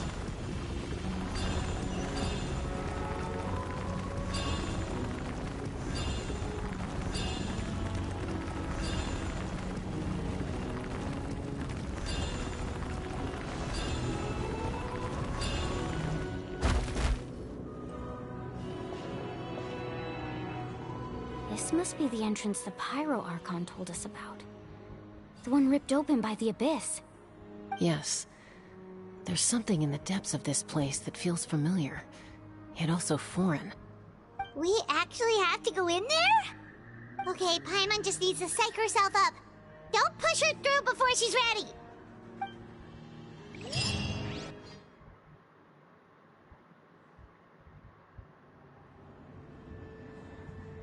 Hey! You don't have to drag Paimon! You're pulling too hard!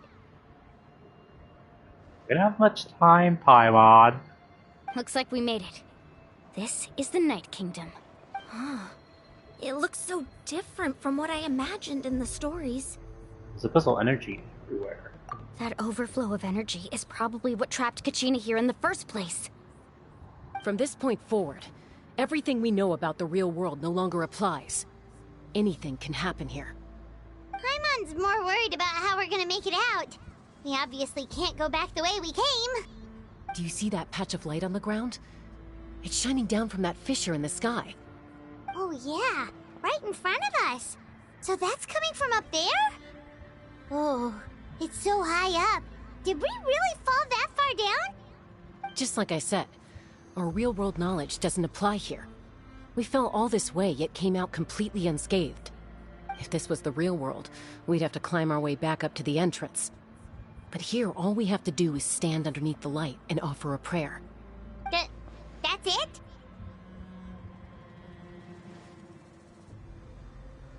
Don't try it now. Right, we still got a job to do. So that means all we need to do is find Kachina and bring her to this location. Exactly. This light is streaming in from the real world. It's a link between the two realms. The terrain looks difficult to navigate, and the visibility's not great either. How are we supposed to find Kachina in these conditions? Yeah, These floating black things don't look super friendly either. Those are all manifestations of abyssal power. Be careful. Ghost! A talking ghost! Calm down, I'm here to help. You're the ones who helped Vichama, right? Wait, does that mean you're... Yes, I'm Vichama's friend, Malko. I was completely lost to this realm until I sensed a mysterious power calling out to me. It's like it was seeking me out, attempting to reassemble the pieces of who I used to be. Of course, it could only do so much. I'm sorry I can only appear before you in this imperfect form. No, we should be the ones apologizing. If the Spirit Speaker's stone hadn't become corrupted by the Abyss, we could have done much more. But we had to destroy it. Otherwise, Vichama and his tribe would have been in danger. Of course. Thank you for protecting him. I never imagined that, even after all these years, he'd still take such a risk for me. Under the power of the stone, it felt like our souls were connected. Turns out even our regrets were exactly the same.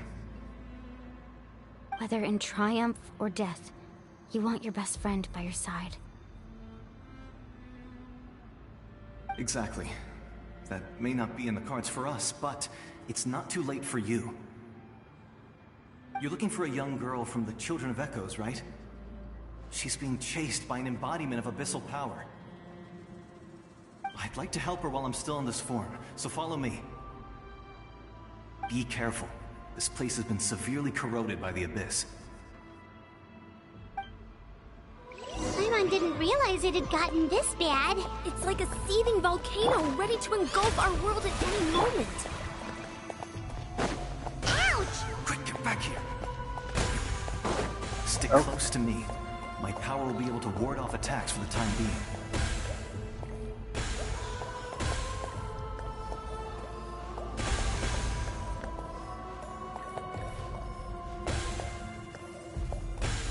We won't be able to keep this up. Let's try another route. This way.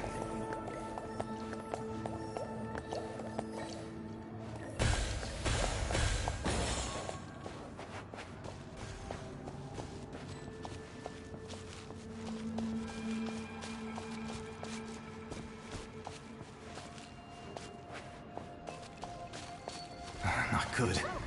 More monsters. Wait, they get a Shouldn't little waste our closer. time on them. There we go. Behold!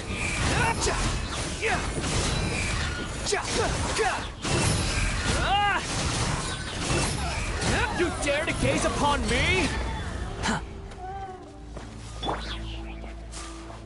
And I built up some gauge without her taking damage. Yeah, Arlecchino is so much better if you could actually use your entire team. Arlecchino might not have much downtime, but her downtime is Oh, deadly. I can't see anything! It's easy to get lost here. Just stick close.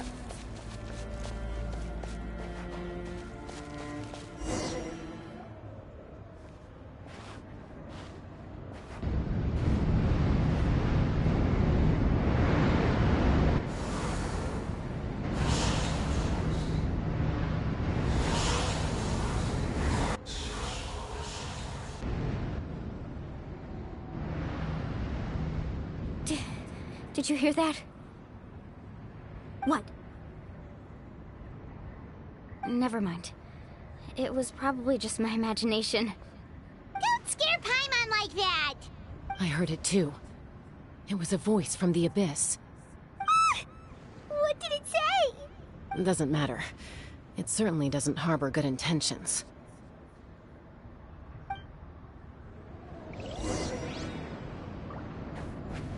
Oh, okay.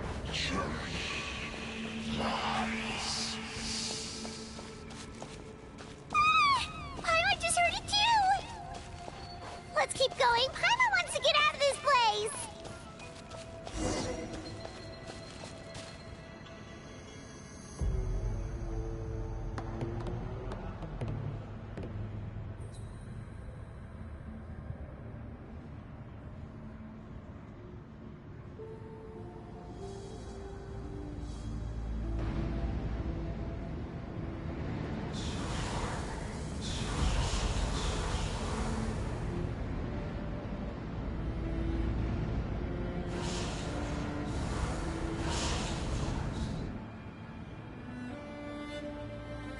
Kachina!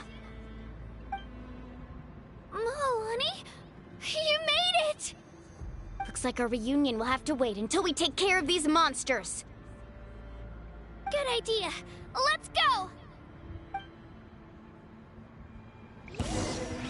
Oh, I can Bop, bop, bop, bop, bop.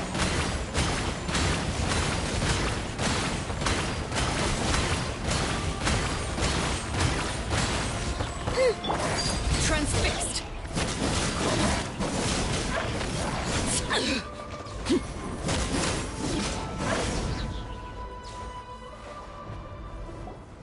You're here.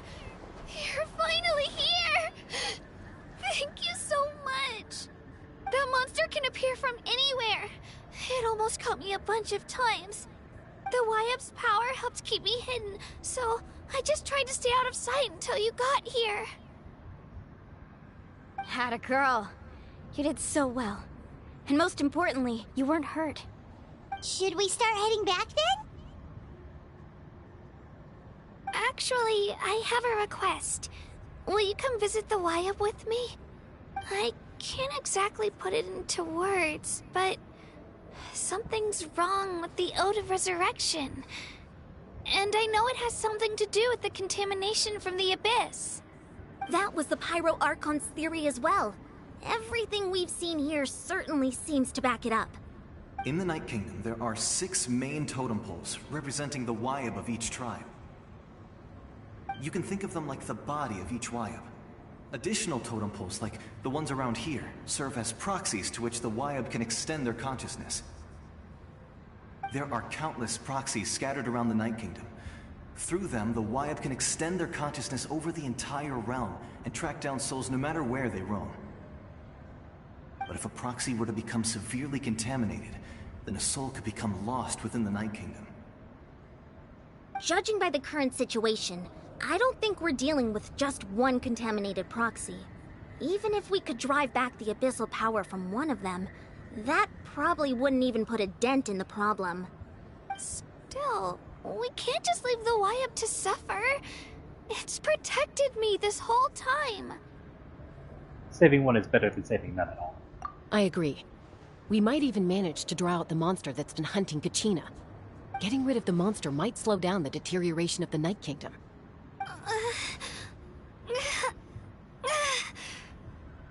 Kachina? What's wrong? Nothing. Just a headache. And that voice again, telling me to abandon the Wyap and leave this place. Maybe we really should leave. Kachina's already been here for too long. No, I'm fine. I don't plan on listening to that nonsense. I can hold on. Where's the totem pole? Just up ahead. I'll lead the way. Besides, I can still fight, so please, help me out a little longer. Listen to me, Kachina. We'll come with you, but that's because we want to help the Wyap, not because we have something to prove. You don't have anything to prove either. It's okay if you reach your limit. We'll be there for you. All right. The sooner we get this done, the better. We've already come all this way, so we might as well try to get to the bottom of this. Let's go. This way. I'll stay here and try to stall the Abyss monster. All by yourself? That's too dangerous. It's all right. I may not be as strong as that monster, but I'm definitely more familiar with the area. Besides, I don't have much time left. If you're anything like my friend, I'm sure you're not particularly fond of goodbyes. So go. Achieve your goal, and return to the world where you belong. Thank you for everything. You're a true hero. Thank you. No one fights alone.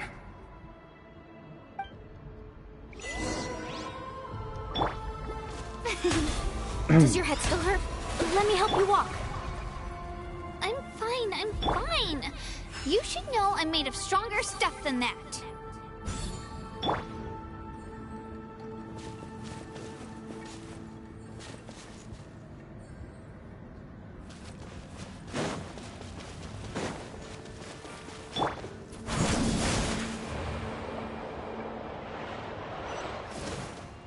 And they had to be the most annoying enemies. Enemies that damage your entire team. Why did I just start walking? This is me actually walking. Is this gonna be another world boss? Wyab? Wyab! I'm back! My friends and I are here to heal you. Wyab? Can you hear me? Wyab? So we were right. The contamination is already too severe. It's preventing the Wyab from answering our calls. Alright, get ready everyone. Time to purge the abyssal energy from this place. I'll help too. Careful. We've got company. Already? You really think that puny soul could slow me down? Courage in the face of futility is pure folly. He tried to get in my way, so I disposed of him. You killed Malcolm? He would have dispersed with or without me. Rather than worrying about him, I would urge It had to be focus Pyro, on but I get it. yourself. You may have defeated others of my kind in the past, but underestimate me now, and it will be to your peril. Are you the one behind all this? The power of the Abyss is intoxicating.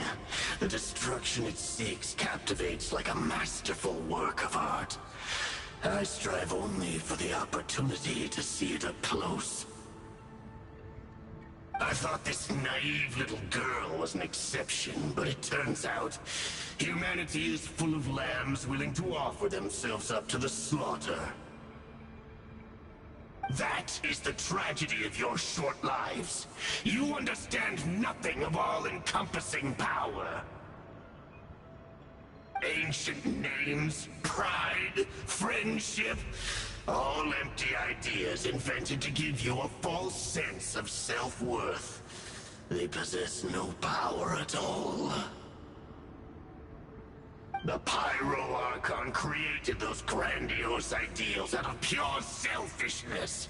Anything to avoid sharing power.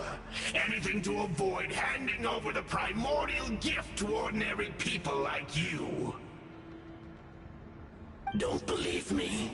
Then ask yourself, why is the Pyro Archon strong beyond measure, while you, Kachina, remain so pathetically weak?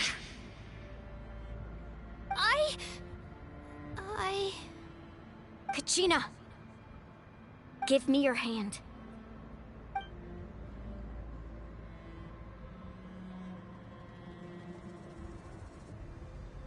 Feel that? I'm right here next to you. Thanks, Moalani. You're right.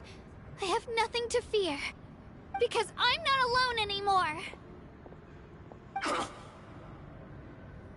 You're right. Maybe comforting ideals don't have any power. But you also couldn't be more wrong. You've never had to work for your own strength, so you will never understand the true source of our power. What? The courage we have to stand before you and not back down? It comes from our friendship. The power lies not in the ideal itself, but in our commitment to upholding that ideal, and in our decision to stand together and fight! Well said! Let's go, Kachina. It shouldn't take more than 2 of us to handle an enemy like this. Sorry in advance, but you deserve what's coming to you! There aren't many in Natlan who can beat us when we're together. It's time he got a taste of that kind of power. Oh, I'm just playing this. Need a sec.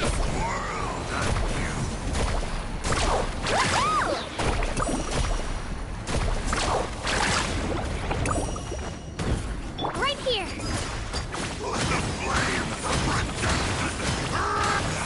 Clear the area. Let's shred, Sharky. Let's ride. Surf's up.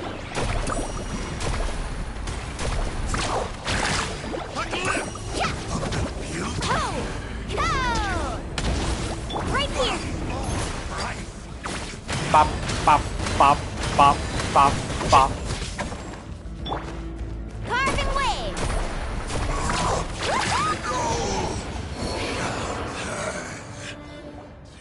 We won! We actually won! Nice job. That's what he gets for underestimating you two. Fantastic work, Kachina! Absolutely fantastic! This makes me so unbelievably happy. I'm happy too, Mualani. Together we really are unstoppable!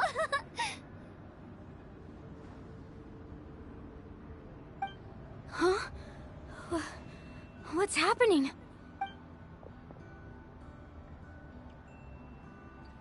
My ancient name is glowing? But I thought I didn't bring it with me. It's probably a projection from the real world. But that doesn't explain why it's glowing all of a sudden. Wait, does that mean you're...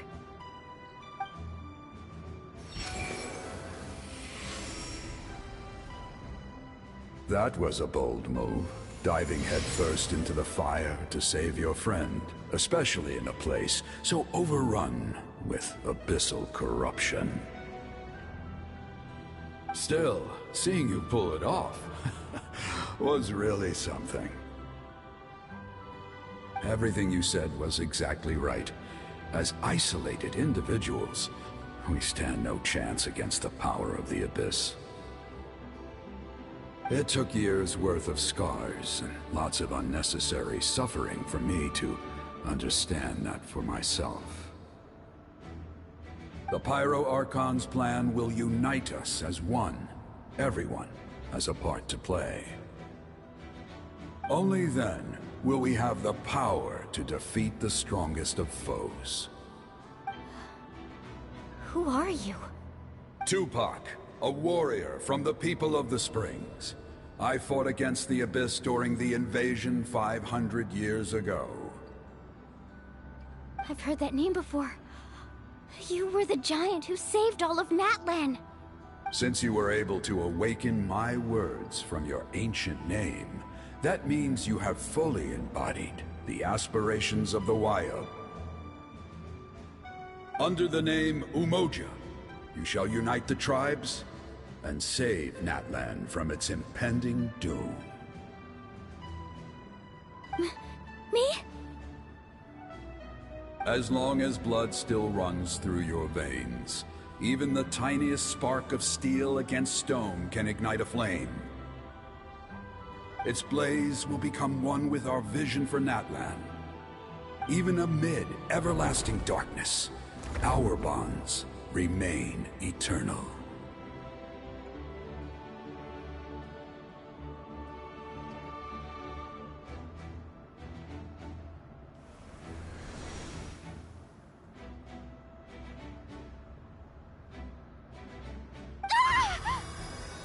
Did you just get a second name? What's wrong, Mualani?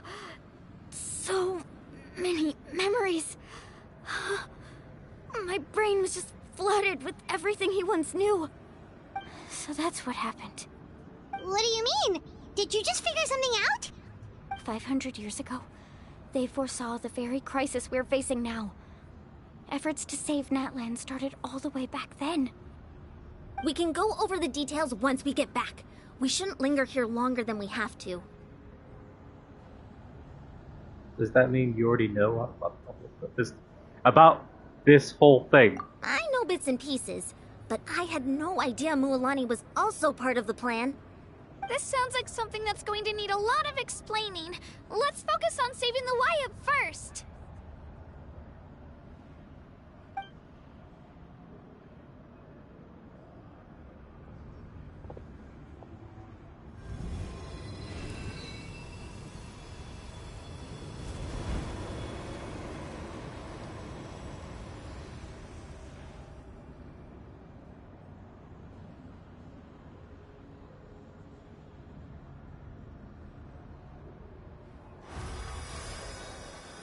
Okay, that should be enough. Why up? Can you hear me? I hear your voice, Kachina, my dear child. Great. Well, then, I'm afraid it's time to say goodbye. I just wanted to make sure you were okay before we leave, but we can't afford to stay here any longer. I was going to ask why you bestowed an ancient name upon someone like me, but it's okay. I'll keep searching within myself for the answer. I'll never stop trying to improve my strength. One day, I'll live up to the hero you saw in me. You are already an outstanding child in my eyes, Kachina. No matter what happens. Huh? You are all my most beloved children. It has always been my honor to protect and nurture you. Your ancient name is just that. A name. Much like your parents chose to name you Kachina, I also gave you a name, but it need not define you. Focus on who you want to be. You are already worthy of your name. Now, you need only devote yourself to becoming a better you.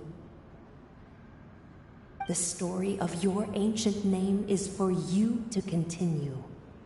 Just like your parents, my love for you will never change. No matter what the future holds.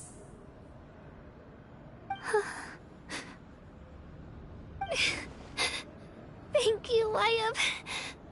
It gladdens me to see the Pyro Archon's plan move another step towards completion. But it is time for you to leave this place. The situation here is getting worse. Go now, my children.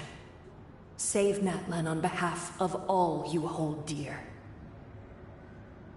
I know we've never met before, Wyatt, but I just wanted to say thank you for encouraging Kachina. It was exactly what she needed to hear. Whoa! What's going on? An earthquake?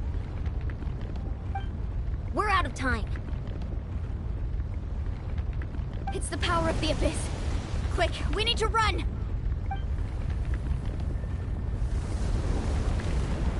It's a Seelie! The Seelie opened the way for us!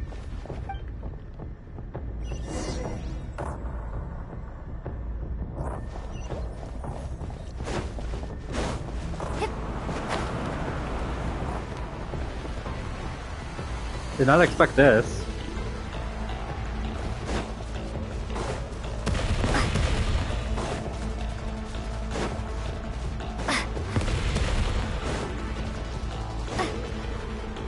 The opening in the sky! It's closing! We need to hurry, or we'll be stuck here!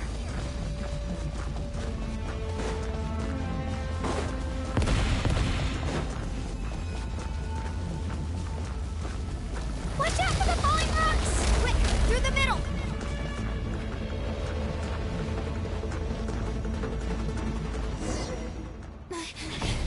Come on, faster! We'll never make it!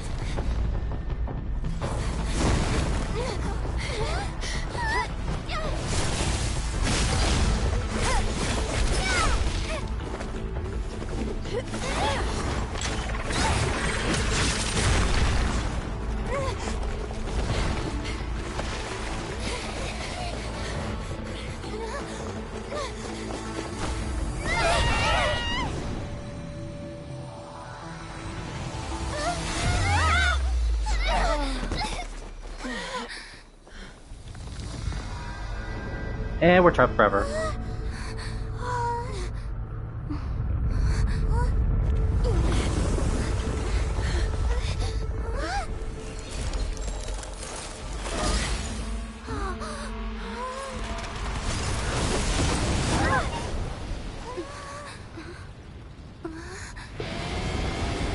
The Pyro Archon!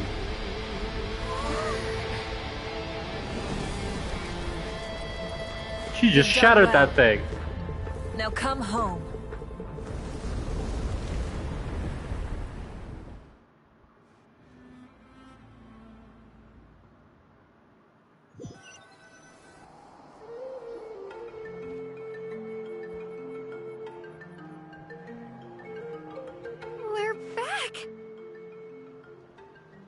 The Pyro Archon saved us. But she's not here. How did she rename it? Yeah, didn't she say she used it all up? She's still in the Speaker's Chamber. What we saw in the Night Kingdom was just her consciousness. So you're saying her consciousness did all that? Every great display of power comes at a price.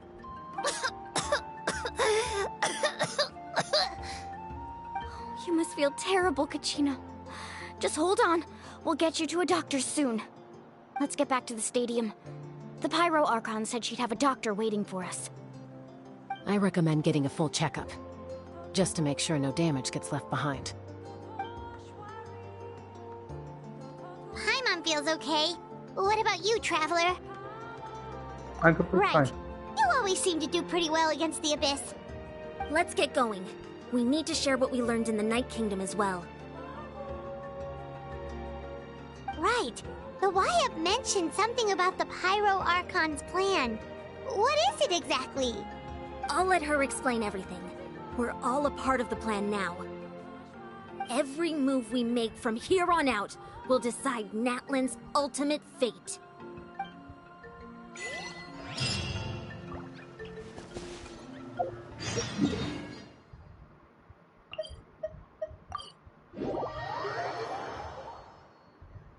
Well, I need to do this. The show begins. Because it took away my meter, so I'm heal without consequence.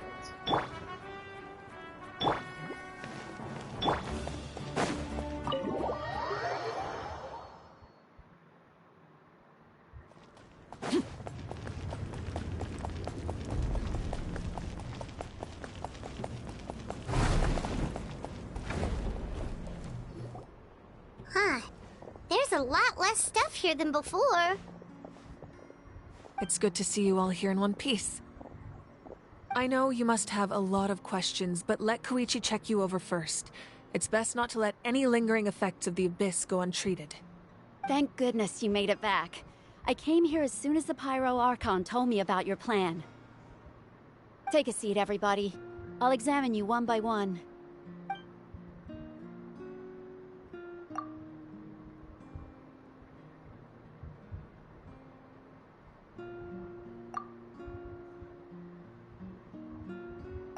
All right, that should do it for now. But just to be safe, I'll perform another checkup in a couple of days. I have to say, though, I've never seen anyone react to the Abyss like you, Traveler. It's like you're completely immune to its power. She's always been special like that. She can even purify its power. Wait, now that you mention it, Paimon doesn't think she's affected either. We don't know why, though. Given the current situation, that ability will likely play a great role in the events to come. Of course. I still have patients to see, so I'll head out. Thank you, Koichi. All right. We might not see eye to eye, but we both had good intentions. Just give it time. I'm sure we'll figure things out between us one day. Yeah.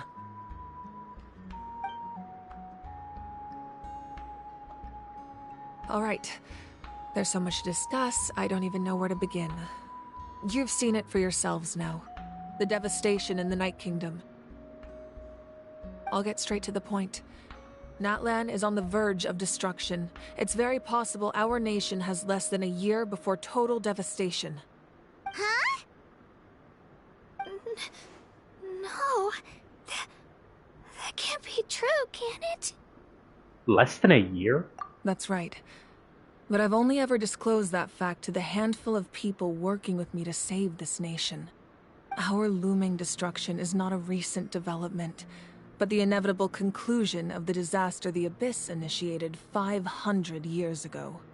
Mualani told us a little bit about that. 500 years ago, all the nations of Teyvat were invaded by the Abyss. Unlike the other nations, Natlan never had stable and deep-rooted ley lines, so we suffered the worst of the invasion. The battle against the Abyss was exceedingly long and brutal. In the end, victory came at the cost of our civilization and countless lives. Even then, It took centuries of solving the disasters caused by the Abyss to finally achieve the peace we know today. And still, this is but a superficial victory. The forces of the Abyss have merely been driven back underground. Their threat to Natlan remains as real as ever. I'd never have guessed. The problems plaguing the Night Kingdom are all the more complicated because that realm is essentially functioning as Natlan's ley lines. Immediately after the war, our calculations estimated that we would have a maximum of 500 years before the Night Kingdom was completely lost to the Abyss. But at that time, we were a nation of the destitute. Our people no longer believed in victory, nor did they hold hope for the future. Our civilization was dying, our faith crumbling, and the line of power passed down from the Wyab nearly severed. If we didn't bring the nation back together, it would be foolish to even dream of defeating the Abyss in the future. So, the Archon had a long and involved discussion with the heroes of each tribe, and finally came up with a 500-year-long plan to save Natlan. So that's what happened. After finding Kachina, I encountered a strange figure who gave me a series of new memories. Since the plan was mentioned in those memories, I guess I've been chosen to play an important role in it. But there's still something I don't understand. Those memories showed me the Pyro Archon from back then. And it was you. Huh? But that doesn't make any sense. The Pyro Archon is supposed to be human. It's impossible for a human to live that long. That's right. The hardest thing for humans to overcome has always been time. Or rather, the natural limitations of our lifespan. A god can extend a human's life by using a certain amount of divine power, or subjecting them to a curse. But, as we all know, Natlan doesn't have gods like that. We can only rely on our own methods. A human life is like a flame destined to be extinguished. 500 years ago, I placed my life within the sacred flame. Only by dying before my time could I have the chance to wake up again. So, in other words, this is your second life? It's all part of the plan. Yes. We only managed to defeat the Abyss all those years ago because the tribes came together as one. If the Natlan of the future was to have a fighting chance, the Pyro Archons that came after the war had to rebuild the decimated tribes. The goal was to reunite the people and restore the strength of each tribe's Wyab. Once a tribe was back to its full strength, the tribe's Wyab would select a hero, indicating the tribe was once again ready for war. The Chosen would then stand by my side in defense of our nation, just like great heroes of old, 500 years ago. So that means I'm one of the Chosen? That's right. You bear the ancient name Umoja, the same one held by the hero from your tribe 500 years ago.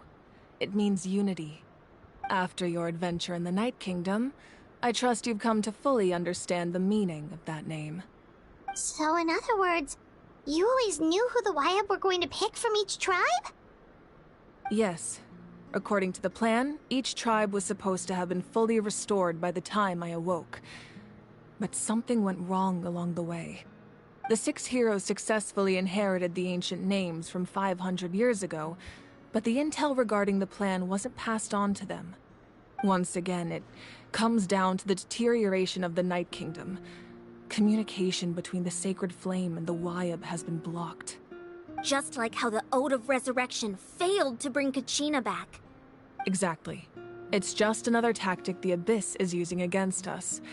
The Abyss may not possess intelligence, but its methods certainly aren't easy to counter. If we want to unblock that information from being passed on, my presence alone isn't enough. The ancient name-bearer must establish a greater connection to their name. So, I've tried my best to help them from the sidelines. Currently, Shalonin of the Children of Echoes, Kinich of the Scions of the Canopy, and Iansan of the Collective of Plenty have all been acknowledged by their names. During your adventure, you too earned the acknowledgement of your Wyab, Mualani. In the process, you gained the memories stored within your name. That makes 2 But people we have up. less than a year! Yes, but we have no choice. We cannot start the plan until all the heroes have been gathered. That's also why I haven't been able to take action despite the urgency of the situation. But if you knew this whole time, why didn't you just tell me about my role in all this? Wouldn't that make everything go a lot faster? Perhaps, but the opposite could also be true. Knowing your destiny too early could mean failing to realize your full potential. Just like your determination to save Kachina, I hope your commitment to this endeavor comes from your own strength of will, rather than a sense of obligation. So I suppose you're not going to tell us who the final 2 heroes are then? That's right. Their time is yet to come. Putting pressure on them beforehand will only hinder their development. But what if they don't make it in time? I can only trust in the judgment of the Wyab. I have never believed I could solve this crisis alone. In fact, it was precisely because I chose to trust and rely on others that we managed to get this far. Natlan's salvation lies not in its Archon or any singular individual, but in us all. Does that mean you... You're quite perceptive, aren't you? I thought I might get away with avoiding the topic. Huh? Oh, right! All the stuff you stored here before, where did it all go?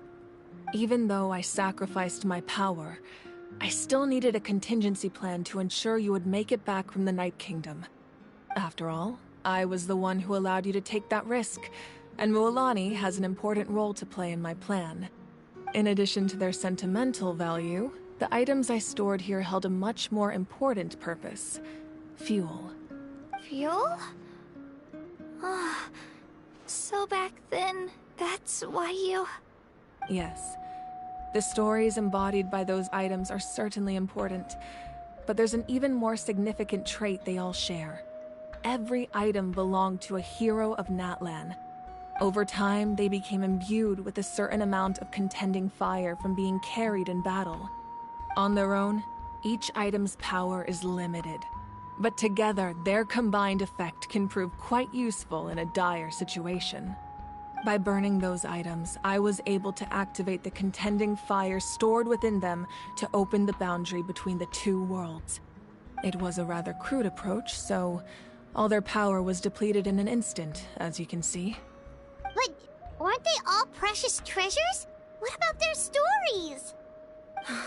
That's exactly why I dragged you all here. No matter what, I never wanted the Pyro Archon to have to use that power. Oh, I'm so sorry. You have nothing to be sorry for. You all deserve my thanks, actually. If you hadn't saved the totem pole, that area of the Night Kingdom would have been forever lost to the Abyss. And then, it would only be a matter of time before the Children of Echoes was met with disaster. Besides, when those heroes entrusted their belongings to me, or the Pyro Archon of their time, it was out of a desire to contribute to Natlan's survival. If they knew those items helped save the present-day heroes of Natlan, they would not mourn their loss. Even when you put it that way, I still feel bad. There's no need. Remember what I told you about time? The people and the events of the past are never truly lost to us. We simply carry them with us in a different form. In that sense, we didn't lose anything at all. If you still have regrets, let them fuel your resolve in the battles to come. Your deeds will become new legends and nurture new forms of power just like the items once stored here. Well, we'd still like to return the favor. Well, if that's the case, just treat me to a drink sometime. Now that Kachina has returned, we can finally hold the victory feast and celebrate your team's triumph in the Night Warden Wars. And we could all use the rest, that's for sure. Plus, you'll be able to silence everyone who doubted you once and for all, Kachina. Still, now that I know the danger we're facing, having a victory feast doesn't feel right. Try not to let it get to you. It's important to stay calm. Worrying about it will only affect your judgment. All right. You should head out. I'll join you in a bit.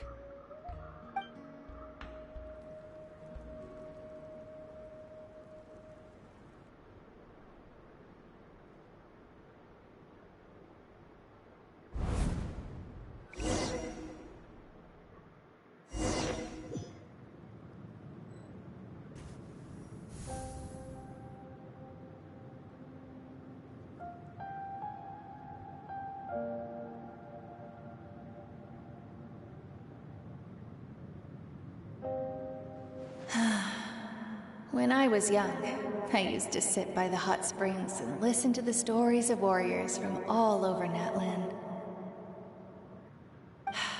They attract people from all walks of life. Friends come easy here, no matter what tribe you're from. The people of the springs have never claimed the hot springs as their own private property. They are there to bring all hot spring buddies together. It's been really nice seeing the children of my tribe get older. It's helped me gradually understand the true value of the springs. I've witnessed their energy, their determination, their absolute passion for life. Even when they cause trouble, I never managed to hold on to my anger for long. It's unbelievable how quickly they worm their way back into my good graces. I'm certain Mualani will become a great warrior when she grows up. She possesses infinite potential. I can see it. One day, when I'm no longer in fighting form, I'll come here and tell stories to all the children, just like those warriors did for me. So, you better get busy, Pyro Archon, or I'll end up running out of stories.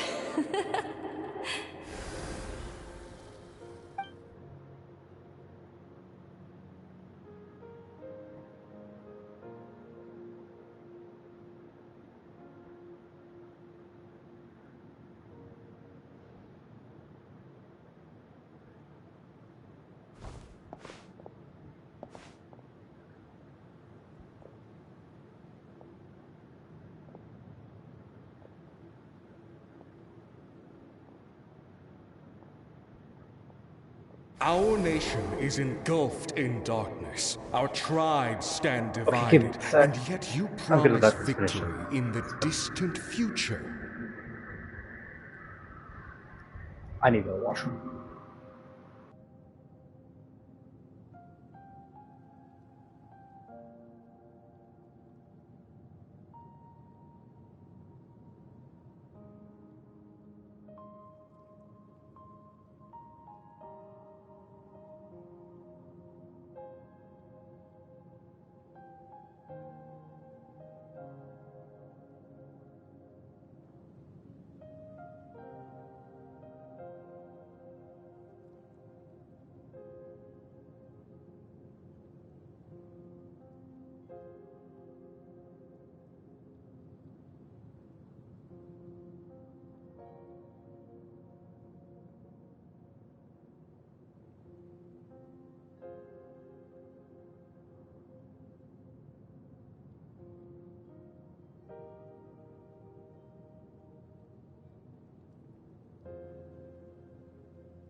I'm back.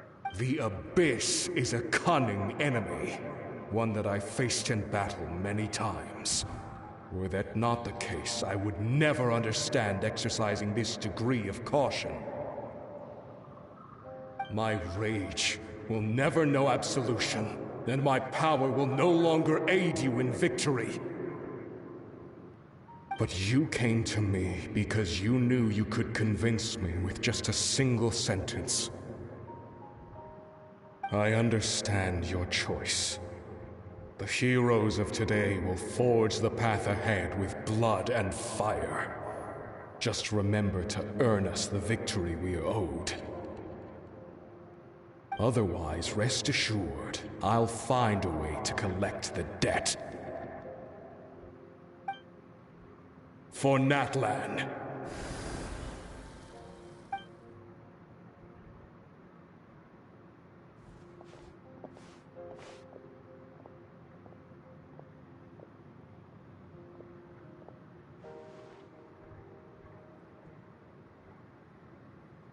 So, you're gonna head 500 years in the future to serve as the Pyro Archon again? But what about the you from right now? You're just gonna die? You can't ask her those questions and expect her to answer, my dear. The decision is hers to make, and she deserves our support. We will do everything we can to rebuild the tribes. Don't you worry. Even across time, we will all do our part to fight for Natlan's future. Yeah, Mom's right. We'll always believe in you, sis. Oh, seriously though, Dad should be here. Where is he? I imagine he didn't know what to say, so he chose not to come at all. Don't take it to heart, my dear. That's just who he is. Just remember, no matter what happens in the future, we will always love you.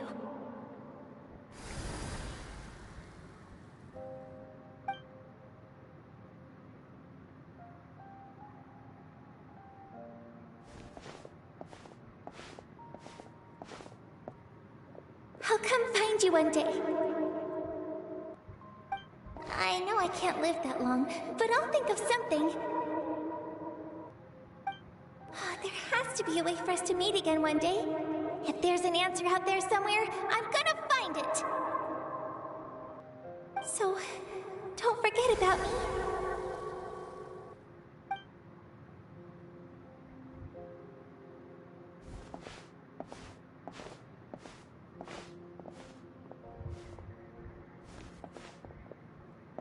If that's your decision, then you have my full support, Archon. May our children live to see such a lovely son. For Natlan! No one fights alone.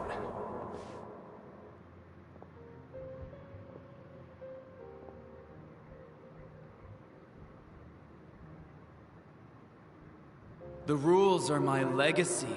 They shall grant us the strength to overcome the next tragedy. War forged the 6 tribes, taught us how to fight, instilled in us what it means to love.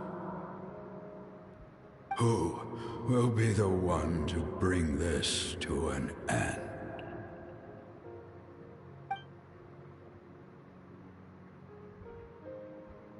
We are the inheritors of memory and legend.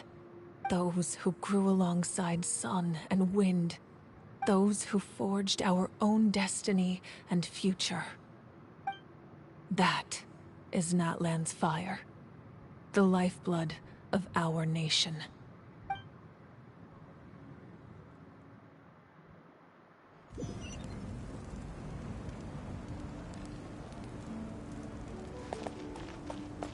Look at him.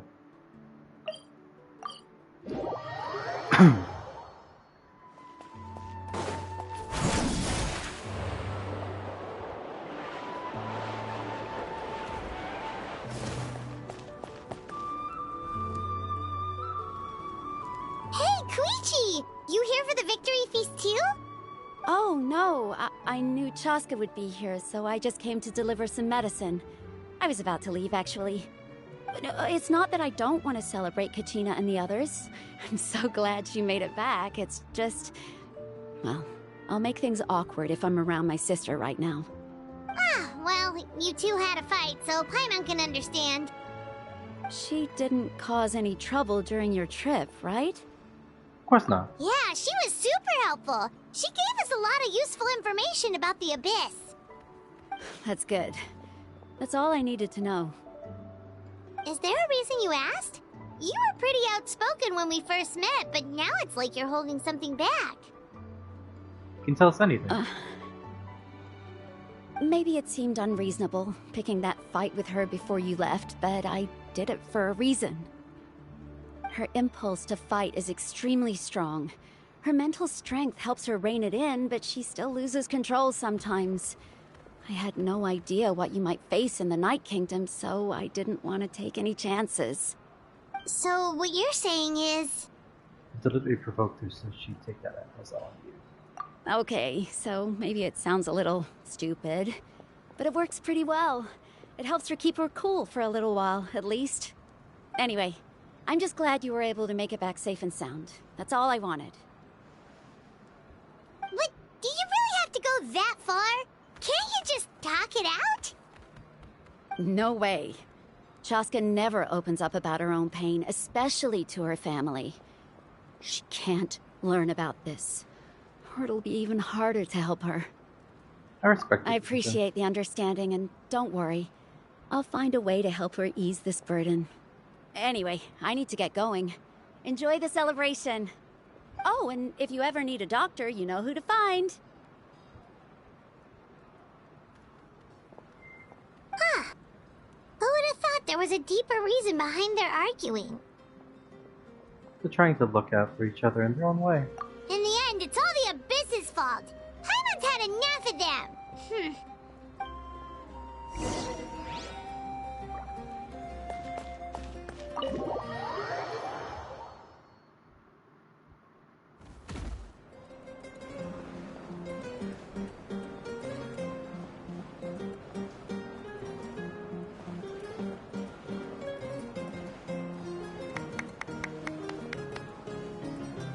Let's give a huge round of applause to our brave young warrior, Kachina! Woohoo! Well done, Kachina. Thank you, everyone. I'm so glad I finally made it. I always knew you could do it. With so much potential at your age, you have a great future ahead of you. You're one to talk. Don't think I didn't know you were the first person to abandon your team. I'll be dealing with you when we get back. I had no choice. My friend invited me. I couldn't just say no. Oh, really? So you weren't just trying to get ahead in the first round? I wasn't, I swear. I just happened to find that bearer injured in the wild, so I stopped to bandage his wounds.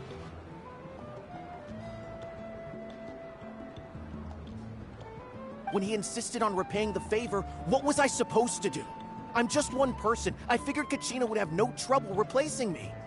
But the fact of the matter is that after your departure, everyone else started thinking about swapping teams too. I'm really sorry, Kachina. It was wrong of us to abandon you like that. It's amazing that you still made it all the way through to the Night Warden Wars. That's the highest honor. So, what about you guys? Did you make it far? Our team captain drank too much the night before the competition and turned up late to the stadium on the day. We got disqualified.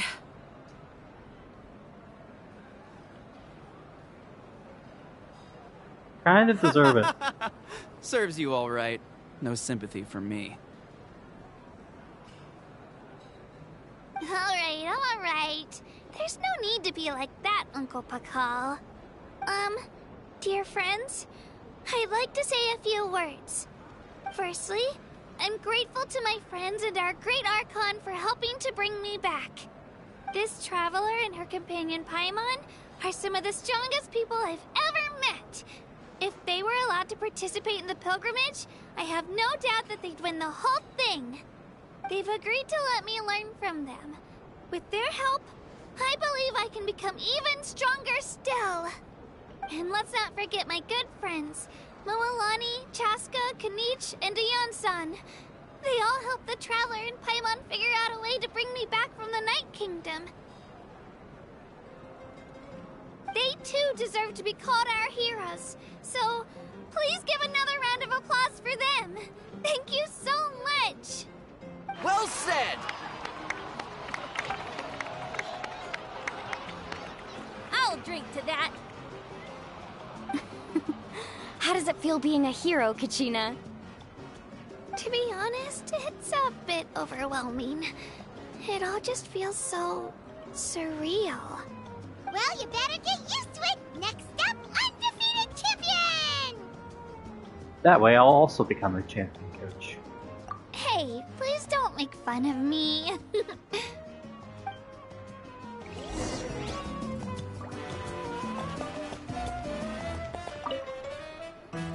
Ah, you're here.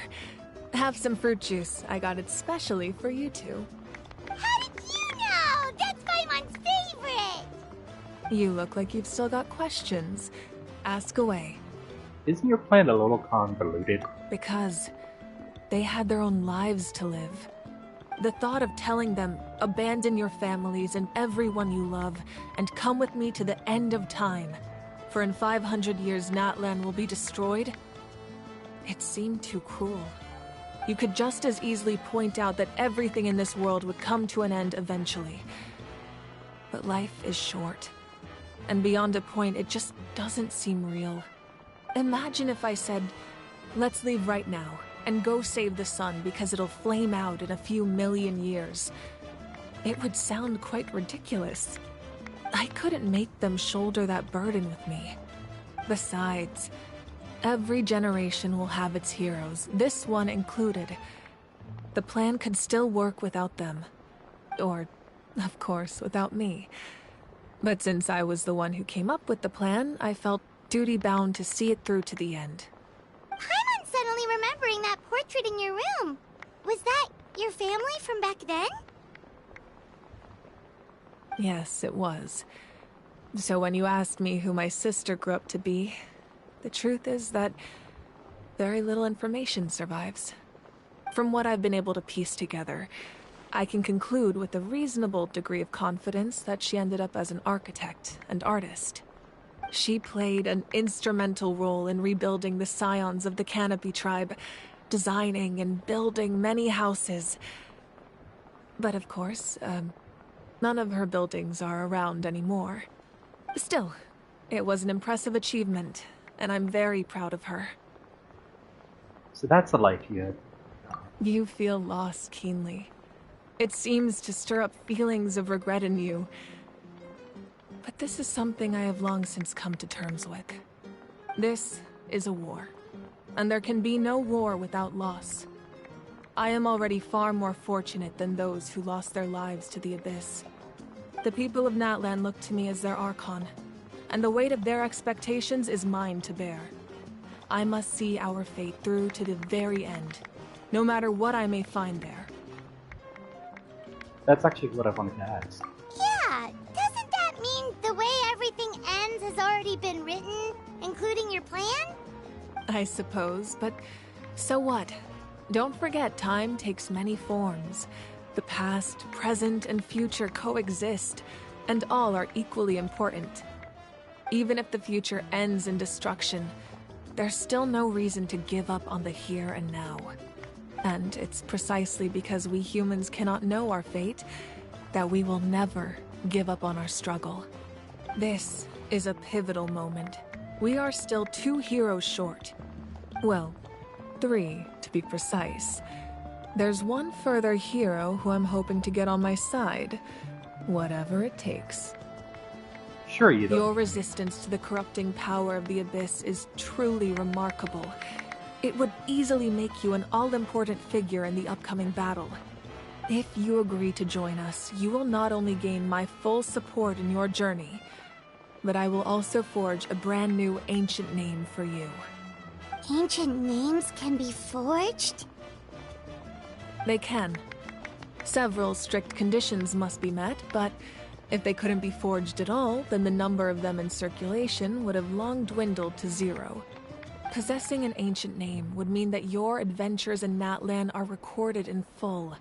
Your stories would be remembered by our people for all the years to come. The Ode of Resurrection may have temporarily lost its power, but still, take this as my personal guarantee that I shall never let you fall. Just like in the Night Kingdom, I will be there for you. That is a promise I will fulfill at all costs. This nation always honors its heroes. You don't have to promise me anything. Yeah, we can't just ignore the situation here. Wonderful. Then I'll reach out to Shilonen right away. She's the one who will forge the name. We've never forged an ancient name for an Outlander before, but I trust she'll find a way.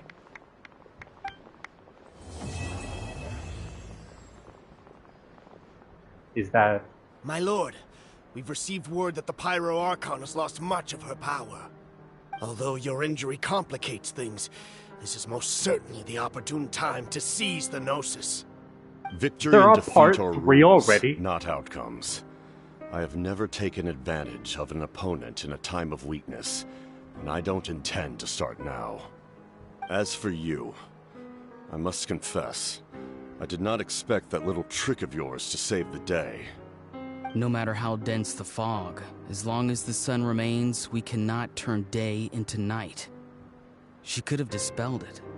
She simply chose not to. You don't have much time, and you're injured on top of that. What do you plan to do next? I'm beginning to see just how useful you may turn out to be. You heard something from here, didn't you?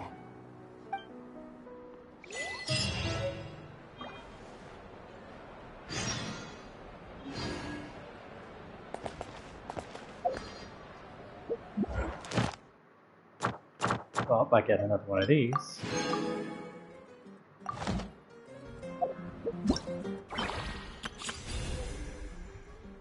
And I get these as well. Yay!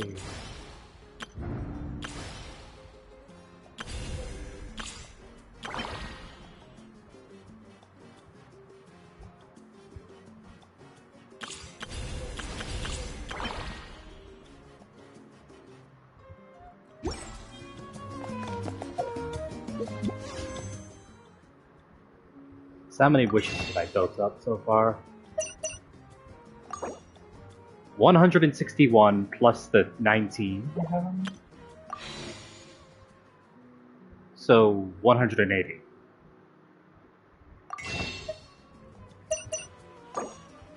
Yeah, 180. Nice.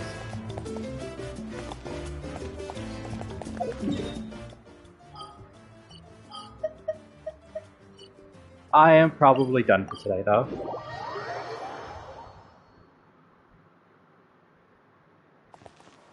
So I will talk to you guys later. Bye-bye!